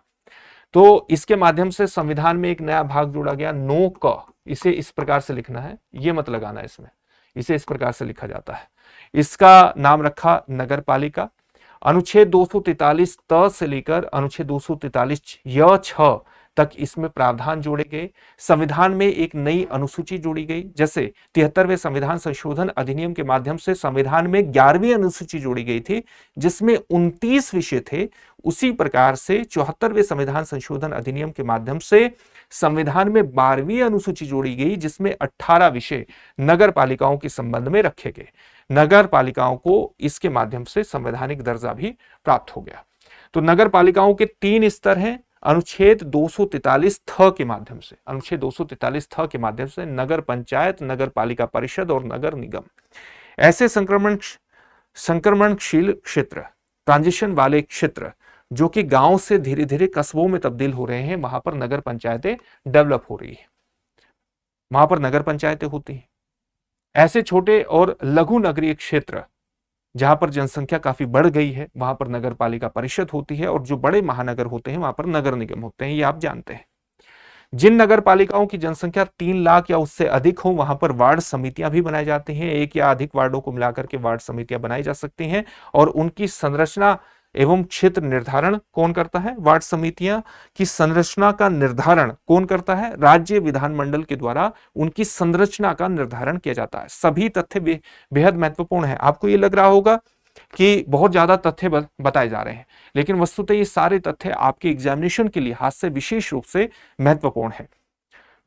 इसकी पीडीएफ फाइल आपको मिल जाएगी। कहां पर मिलेगी? दृष्टि RAS, दृष्टि RAS यूट्यूब के नाम से जो हमारा टेलीग्राम चैनल है, वहां पर इसकी पीडीएफ फाइल आपको प्राप्त हो जाएगी। अगर किसी भी प्रकार का डाउट है तो 8750187501 पर कॉल कर लीजिएगा। नगर पालिकाओं में आरक्षण की व्यवस्था कहां पर की गई है? आर्टिकल 243 न में की गई है। 243 न में अनुसूचित जाति और अनुसूचित जनजाति को जनसंख्या के अनुपात में आरक्षण होगा। महिलाओं को कम से कम 1/3 आरक्षण होगा। राज्य 50% आरक्षण दे सकते हैं। अन्य पिछड़ा वर्ग को आरक्षण देना या न देना राज्य विधानमंडल पर निर्भर करता है।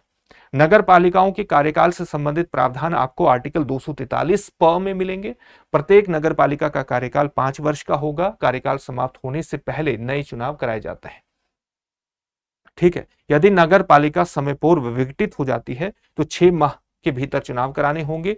नई नगर पालिका शेष बची हुई अवधि के लिए ही कार्य करेगी। लेकिन अगर विघटन के समय कार्यकाल की शेष अवधि मात्र 6 माह से कम है, तो 6 माह से कम है तो चुनाव करवाना अनिवार्य नहीं है। यह भी प्रावधान विशेष रूप से महत्वपूर्ण है। अब हम बात करते हैं जो राज्य का प्रशासन है, राज्य की राज व्यवस्था है, उससे संबंधित कुछ महत्वपूर्ण पक्षों की। जब हम राज्य की राज व्यवस्था की बात करते हैं, उसके प्रशासन की बात करते हैं, तो उसमें कुछ चीजें विशेष रूप से महत्वपूर्ण हो जाती है। जैसे एक पद है मुख्य सचिव का, जो मुख्यमंत्री के मुख्य सचिव होते हैं, वो राज्य के प्रशासन में बहुत ही केंद्रीय भूमिका निभाता है।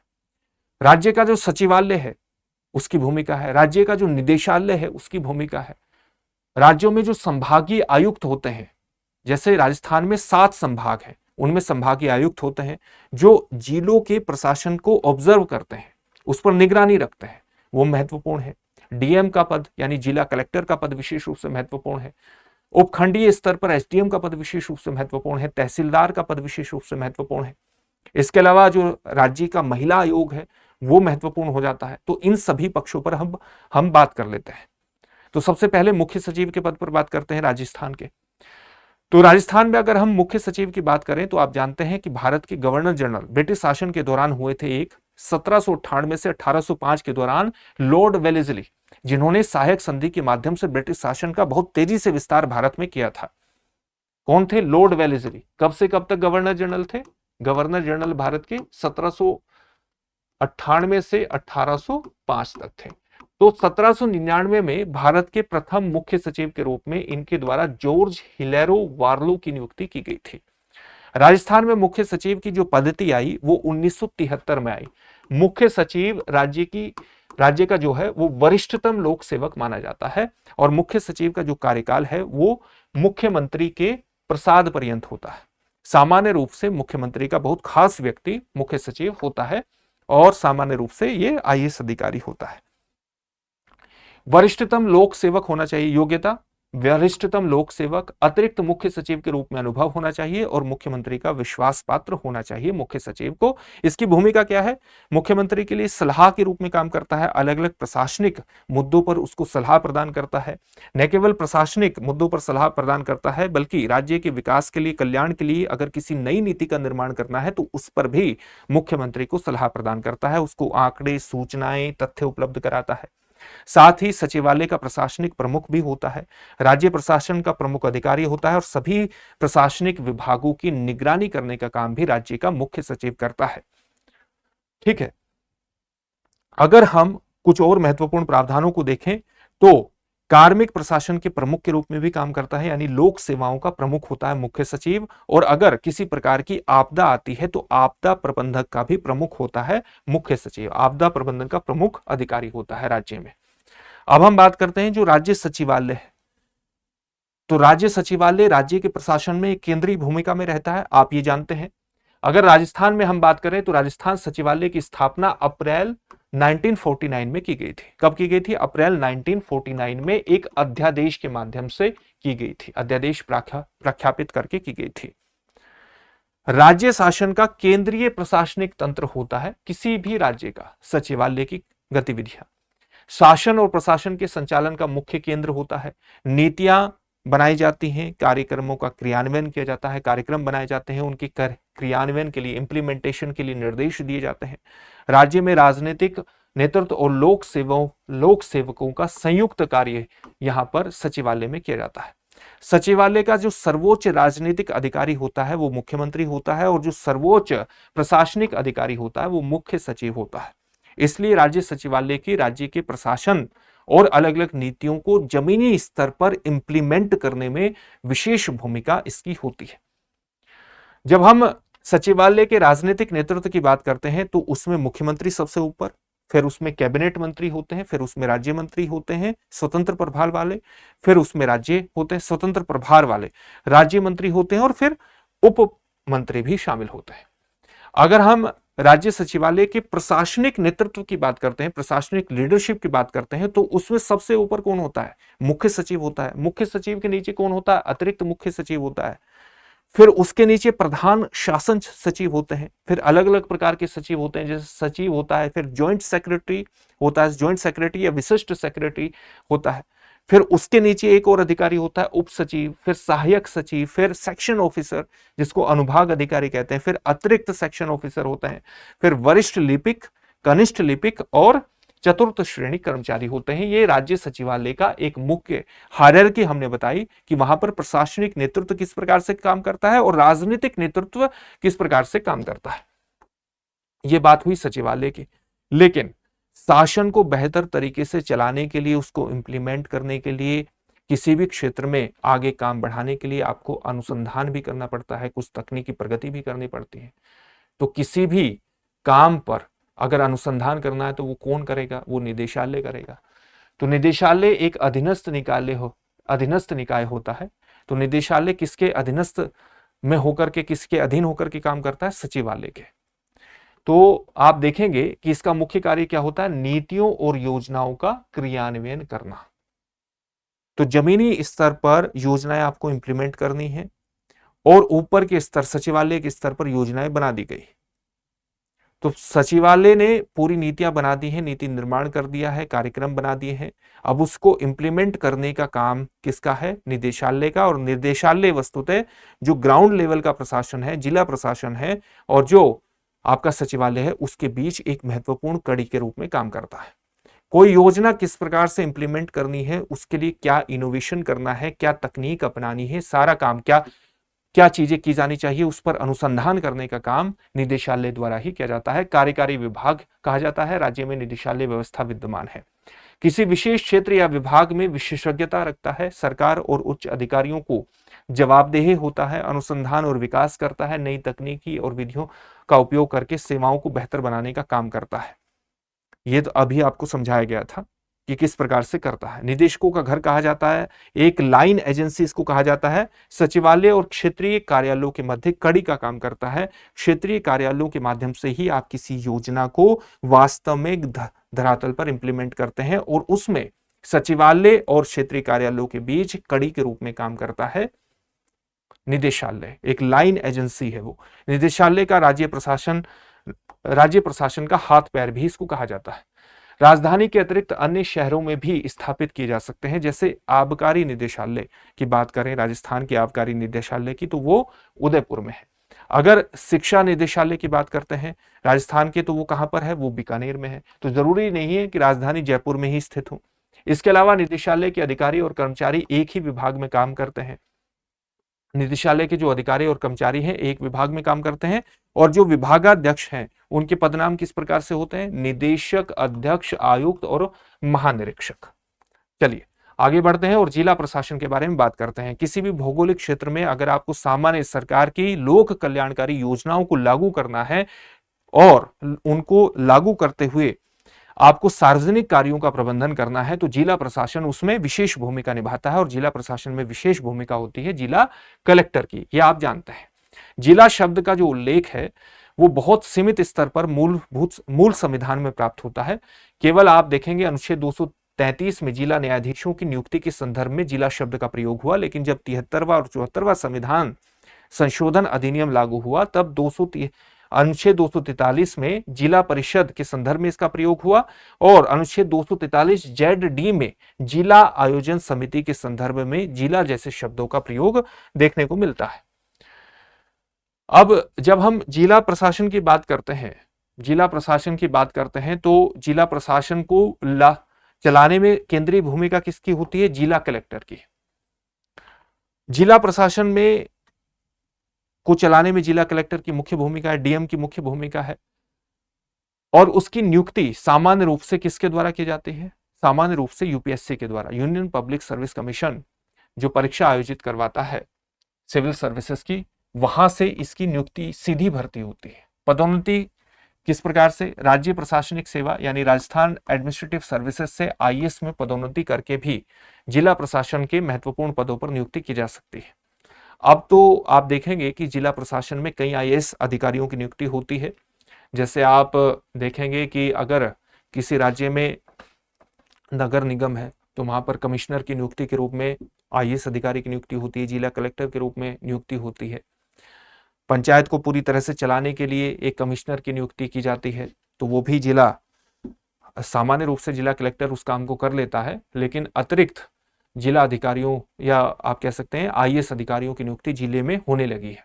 जैसे नगर पालिका के स्तर पर या नगर निगम के स्तर पर तो आप देखेंगे ही कि कमिश्नर की नियुक्ति होती है। तो जिले में जो जिला प्रशासन को चलाने में आईएएस अधिकारियों की भूमिका है, आईएएस अधिकारियों की जो नियुक्ति है वो यूपीएससी के द्वारा की जाती है। आरएएस के द्वारा भी अप्रत्यक्ष रूप से या आप कह सकते हैं पदोन्नति के माध्यम से ये पद भरे जाते हैं, और 1/3 जो पद है वो वस्तुतः पदोन्नति के द्वारा ही भर दिए जाते हैं राज्यों में। नियुक्ति भारत सरकार के कार्मिक, लोक शिकायत और पेंशन मंत्रालय के द्वारा की जाती है। जो अलग अलग कैडर एक तरह से प्राप्त होते हैं। जिला कलेक्टर प्रशिक्षण कहां पर होता है आईएएस अधिकारियों का, Lal Bahadur Shastri national academy of administration Mussoorie में प्रशिक्षण होता है। मसूरी कहां पर पड़ता है, मसूरी पड़ता है ये प्रशिक्षण संस्थान उत्तराखंड में। राजस्थान सरकार का कार्मिक विभाग वस्तुतः इनकी पदस्थापन और स्थानांतरण का काम करता है। निलंबन भी हो सकता है। राजस्थान सरकार कार्मिक विभाग निलंबन करता है। कार्मिक, लोक शिकायत और पेंशन मंत्रालय से परामर्श करके ऐसा काम वो कर सकता है। निष्कासन की अगर हम बात करें तो भारत सरकार का कार्मिक और प्रशिक्षण विभाग राष्ट्रपति के आदेश से निष्कासन करता है। ये कार्य भारत के संविधान के अनुच्छेद 311 के अंतर्गत सुनवाई का अवसर देने के बाद किया जाता है। सुनवाई का अवसर दिया जाएगा तब ये काम किया जाएगा। ये बात हम आईएएस अधिकारी की बात कर रहे हैं। जब हम जिला प्रशासन की बात करते हैं तो आईएएस अधिकारी की विशेष रूप से चर्चा उसमें आ जाती है। जिला प्रशासन के अंतर्गत जो जिला कलेक्टर की नियुक्ति की जाती है वो नए रिक्रूट हुए व्यक्तियों की, आईएएस में रिक्रूट हुए व्यक्तियों की जाती है सामान्य रूप से। जिला कलेक्टर से संबंधित अगर महत्वपूर्ण तथ्यों की ओर बात करें तो राज्य सरकार को 48 घंटे के भीतर निलंबन की सूचना भारत सरकार और संवर्ग नियंत्रण प्राधिकारी को देना आवश्यक है। 30 दिन से अधिक निलंबन जारी रखने के लिए केंद्र सरकार की अनुमति आवश्यक होती है। इसलिए आप कहते हैं कि जिला कलेक्टर की बहुत पावर होती है। जिला कलेक्टर की पावर क्यों होती है? वो इन्हीं कारणों की वजह से होती है। 30 दिन से अधिक निलंबन जारी रखने के लिए केंद्र सरकार की अनुमति जरूरी होती है। राज्य सरकार 30 दिन से ज्यादा निलंबन इनका जारी नहीं रख सकती जिला कलेक्टर का। यदि लोक सेवक भारत सरकार के अधीन प्रतिनियुक्ति पर है, प्रतिनियुक्ति मतलब डेपुटेशन पर है, तो निलंबन की शक्ति भारत सरकार के कार्मिक और प्रशिक्षण विभाग DOPT को प्राप्त होती है। जिला कलेक्टर की प्रशासनिक स्थिति के बारे में बात करें तो जिला प्रशासन का प्रमुख अधिकारी होता है। राज्य सरकार का जिले में प्रमुख प्रतिनिधि होता है। जिले में विभिन्न विभागों का समन्वय का कार्य करता है और कानून व्यवस्था और प्रशासनिक नियंत्रण बनाए रखने में इसकी प्रमुख भूमिका होती है। राजस्थान में संभागीय व्यवस्था भी मौजूद है, कमिश्नरी की व्यवस्था मौजूद है। और राजस्थान में कितने संभाग हैं? 7 संभाग हैं। कौन कौन से संभाग हैं? जयपुर है, 7 संभाग हैं, जयपुर, जोधपुर, उदयपुर, कोटा, बीकानेर, अजमेर और भरतपुर। पहले 5 हुआ करते थे, कोटा, भरतपुर और अजमेर बाद में जुड़े हैं। तो राजस्थान में संभागीय व्यवस्था विद्यमान है। एक संभाग में कई जिले होते हैं और जब वहां पर संभागीय आयुक्त की नियुक्ति की जाती है तो वस्तुतः जिला प्रशासन का ऑब्जर्व कर सकता है, जिला प्रशासन को पर्यवेक्षण कर सकता है, उसकी निगरानी भी कर सकता है। तो एक प्रकार से जिला प्रशासन और राज्य की जो सरकार है उसके बीच एक महत्वपूर्ण कड़ी होता है संभागीय आयुक्त, और वही चीज यहां पर लिखी गई है। संभागीय आयुक्त की व्यवस्था भारत के कई राज्यों में आपको देखने को मिलेगी, जैसे उत्तर प्रदेश, बिहार, महाराष्ट्र, राजस्थान, ओडिशा, पंजाब, पश्चिम बंगाल, असम, मध्य प्रदेश और जम्मू कश्मीर में। जम्मू कश्मीर अब केंद्र शासित प्रदेश है। सर्वप्रथम 1829 ईस्वी में संभागीय आयुक्त का जो पद बनाया गया था वो तत्कालीन गवर्नर जनरल, उस समय जो विलियम बेंटिक हुआ करते थे, उनके द्वारा बनाया गया था। और भारत में सर्वप्रथम मध्य प्रदेश सरकार ने संभागीय आयुक्त व्यवस्था लागू की थी। राजस्थान में संभागीय व्यवस्था कब आई? 30 मार्च 1949 को तत्कालीन मुख्यमंत्री हीरा लाल शास्त्री के समय राजस्थान में संभागीय आयुक्त पद का सृजन किया गया था और वर्तमान में 7 संभाग है। ठीक है, इसमें समझने का तो ऐसा कुछ है नहीं, बेसिक समझने का बस यही है कि एक संभाग में कई जिले होते हैं। संभागीय आयुक्त वस्तुतः कई जिलों के प्रशासन पर एक नजर रखता है, निगरानी करता है, उनका पर्यवेक्षण करता है। राज्य सरकार और जिला प्रशासन के बीच एक महत्वपूर्ण कड़ी होता है। उपखंड अधिकारी, मजिस्ट्रेट या SDM जिसको हम कहते हैं, सब डिविजनल मजिस्ट्रेट या SDO, यह उपखंड स्तर का सर्वोच्च प्रशासनिक अधिकारी होता है, आप जानते हैं। SDO को जिला कलेक्टर की आंख और कान कहा जाता है। सीधी भर्ती इसकी राजस्थान एडमिनिस्ट्रेटिव सर्विसेज RPSC द्वारा की जाती है। साथ ही पदोन्नति भी हो सकती है। राजस्थान तहसीलदार सेवा से RS में जा सकते हैं और 1/3 पद सामान्य रूप से पदोन्नति के माध्यम से भरे जाते हैं। राजस्थान सरकार का कार्मिक विभाग इनकी नियुक्ति करता है। प्रशिक्षण कहां पर होता है इनका? RS के माध्यम से अगर सिलेक्ट हो जाए, हरिश्चंद्र माथुर राजस्थान लोक प्रशासन संस्थान में प्रशिक्षण दिया जाता है। अन्य प्रशासनिक कार्य किस प्रकार के किए जाते हैं इसके द्वारा? जैसे निष्कासन, निलंबन, स्थानांतरण और पदस्थापन की बात करें तो राजस्थान सरकार के कार्मिक विभाग के द्वारा ये काम किया जाता है। इनका जो SDM या SDO का कार्यकाल है वो अनिश्चित होता है। तहसीलदार क्या होता है? तहसील का सर्वोच्च राजस्व अधिकारी होता है। राजस्थान तहसीलदार सेवा का अधिकारी होता है, RPSC द्वारा भर्ती की जाती है। इसका प्रशिक्षण कहां पर होता है? राजस्व अनुसंधान और प्रशिक्षण संस्थान अजमेर में और बहुउद्देशीय राजस्व प्रशिक्षण संस्थान या स्कूल टोंक में इसका प्रशिक्षण किया जाता है।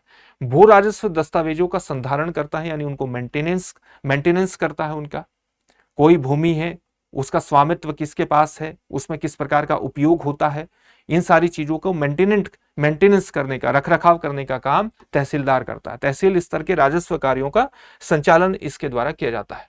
राजस्थान लोक सेवा आयोग का गठन कब हुआ था? 22 दिसंबर 1949 को हुआ था और इसका प्रारंभिक जो मुख्यालय था वो जयपुर में था। बाद में इसका मुख्यालय अजमेर में स्थानांतरित कर दिया गया। घूघरा घाटी अजमेर में 1958 में। संवैधानिक प्रावधान आपको राज्य लोक सेवा आयोग के बारे में कहां पर मिलेंगे? अनुच्छेद 315 से 323 में मिलेंगे, ये नोट कर लीजिएगा, अनुच्छेद 315 से 323 में मिलेंगे। संवैधानिक और सलाहकारी संस्था के रूप में काम करता है। और अगर हम इसकी संरचना के बारे में बात करें तो राज्य लोक सेवा आयोग जो है उसमें एक अध्यक्ष होता है, 10 सदस्य हैं। राजस्थान की अगर हम बात करें तो अध्यक्ष और सदस्यों की नियुक्ति राज्यपाल द्वारा की जाती है। कार्यकाल 6 वर्ष या 62 वर्ष की आयु जो भी पहले पूरा हो, ये कार्यकाल है। और प्रथम अध्यक्ष कौन थे? राजस्थान लोक सेवा आयोग के सर S.K. घोष प्रथम अध्यक्ष थे। राज्य निर्वाचन आयोग की बात करें तो राज्य निर्वाचन आयोग का गठन 1944 में किया गया था, 1 जुलाई, माफ कीजिएगा 44 नहीं, 1994 में। क्योंकि राज्य निर्वाचन आयोग की आवश्यकता कब पड़ी? जब आपको पंचायत स्तर पर चुनाव करवाने हैं, जब आपको नगर निगम के चुनाव करवाने हैं, यानी 73वां 74वां संविधान संशोधन जब आ गया तो उसके बाद आपको राज्य निर्वाचन आयोग का गठन करना पड़ा। पंचायती क्षेत्र में चुनाव करवाने के लिए, नगर निगमों के चुनाव करवाने के लिए, नगर निकायों के चुनाव करवाने के लिए। तो पंचायतों के चुनाव करवाने की व्यवस्था आर्टिकल 243 के में है और नगर निकायों के चुनाव करवाने की व्यवस्था आर्टिकल 243 जेड ए में है। और इनका चुनाव करवाने के लिए ही राज्य निर्वाचन आयोग का गठन होता है और इसलिए ये अनुच्छेद संवैधानिक आधार का निर्माण करते हैं राज्य निर्वाचन आयोग को नियुक्त किए जाने का। 1 सदस्यीय आयोग होता है और इसकी नियुक्ति राज्यपाल के द्वारा की जाती है। कार्यकाल 5 वर्ष या 65 वर्ष की आयु जो भी पहले पूरी हो जाए, 5 वर्ष या 65 वर्ष की आयु। पुनर्नियुक्ति का प्रावधान नहीं है, इस बात को ध्यान में रखिएगा। वेतन और भत्ते राज्य की संचित निधि पर भारित होते हैं, कंसोलिडेटेड फंड ऑफ इंडिया पर भारित होते हैं और हटाने की प्रक्रिया उच्च न्यायालय के न्यायाधीश के समान होती है। तो ये हुई राज्य निर्वाचन आयोग के बारे में बात। सूचना का अधिकार राजस्थान के संदर्भ में विशेष रूप से महत्वपूर्ण हो जाता है क्योंकि सूचना के अधिकार को राजस्थान ने बहुत पहले सूचना का अधिकार अधिनियम, हमारे यहाँ तो जो सूचना का अधिकार अधिनियम आया 2005 जो कि 2006 में लागू हुआ, लेकिन ये राजस्थान में पहले ही आ गया था। आरटीआई एक्ट 2005 के क्रियान्वयन हेतु राज्य और राज्य स्तर पर सूचना आयोगों का गठन किया जाता है। सूचना का अधिकार लागू करने वाला विश्व का प्रथम देश कौन था? स्वीडन था। कब नियुक्ति हुई थी? 1766 में। भारत में आरटीआई को संवैधानिक आधार एसपी गुप्ता बनाम भारत सरकार के मामले में मिला, जब यहां पर सुप्रीम कोर्ट ने यह कहा 1981 के इस मामले में कि सूचना को प्राप्त करना वस्तुतः नागरिक का मौलिक अधिकार है। एसपी गुप्ता बनाम भारत सरकार के मामले में सुप्रीम कोर्ट ने यह कह दिया 1981 में। और फिर 1995 में अरुणा रॉय के नेतृत्व में राजस्थान के ब्यावर में आरटीआई आंदोलन शुरू हुआ। इस आंदोलन में जो उनका मजदूर किसान शक्ति संघ था उसने महत्वपूर्ण भूमिका निभाई। राजस्थान में जो पब्लिक डिस्ट्रीब्यूशन सिस्टम है जिसके माध्यम से राशन का वितरण किया जाता है, उस प्रणाली में पारदर्शिता के लिए आरटीआई आंदोलन को प्रोत्साहन विशेष रूप से मिला था। पंचायती राज संस्थाओं में पारदर्शिता के लिए 1996 में आरटीआई संबंधी कानून प्रावधान लागू किए गए। तो आरटीआई कानून का एक डेवलपमेंट इस प्रकार से हो रहा है, आप ये देखिए। पहला आरटीआई कानून लागू करने वाला राज्य भारत में कौन सा था? तमिलनाडु था, मई 1996 में। फिर दूसरा राज्य गोवा था, जुलाई 1997 में। और राजस्थान में पहला आरटीआई कानून 2000 में लाया गया। राजस्थान ये कानून 26 जनवरी 2001 से लागू हुआ। तो इस बात को ध्यान में रखिएगा। पहला कौन था? तमिलनाडु। दूसरा कौन था? गोवा। राजस्थान में 2000 में लाया गया था कानून और लागू हुआ 2001 26 जनवरी। अब लोकायुक्त संस्था के बारे में, जो कि भ्रष्टाचार पर नियंत्रण एस्टेब्लिश करने में किसी राज्य की प्रमुख संस्था होती है, लोकायुक्त। लोकायुक्त के बारे में अगर हम बात करें राजस्थान के संदर्भ में, तो 1973 में एक विधेयक प्रस्तुत किया गया जिसको राज्यपाल की सहमति फरवरी 1973 को मिली, राष्ट्रपति की स्वीकृति 26 मार्च 1973 को मिली और एक सांविधिक निकाय के रूप में इसकी एस्टेब्लिशमेंट हो गई। सिद्धांत इसका है दोषी लोक सेवक को दंड और निर्दोष को संरक्षण प्रदान करना, इसका ये सिद्धांत है। एक सलाहकारी आयोग है जिसकी सिफारिशें राज्य सरकार पर बाध्यकारी नहीं होती हैं। 1973 से पूर्व भ्रष्टाचार निवारण के लिए जन अभियोग निराकरण विभाग कार्यरत था और प्रथम लोकायुक्त के रूप में राजस्थान में किसकी नियुक्ति हुई थी? आईडी दुआ की, न्यायमूर्ति आईडी दुआ की नियुक्ति हुई थी। अब देखते हैं राजस्थान का जो राज्य महिला आयोग है उसके बारे में प्रावधान। राष्ट्रीय स्तर पर जो अधिनियम लाया गया था महिला आयोग को स्थापित करने का वो 1990 में लाया गया था, राष्ट्रीय महिला आयोग अधिनियम 1990। और राष्ट्रीय महिला आयोग का गठन कब हुआ था? ये 1992 में हुआ था, 31 जनवरी 1992 को हुआ था। आप ये भी जानते हैं कि हमारे देश का जो संविधान का आर्टिकल 15 है, जो कि मौलिक अधिकारों में शामिल है, उसमें लिंग आधारित भेदभाव समाप्त करने का प्रावधान है।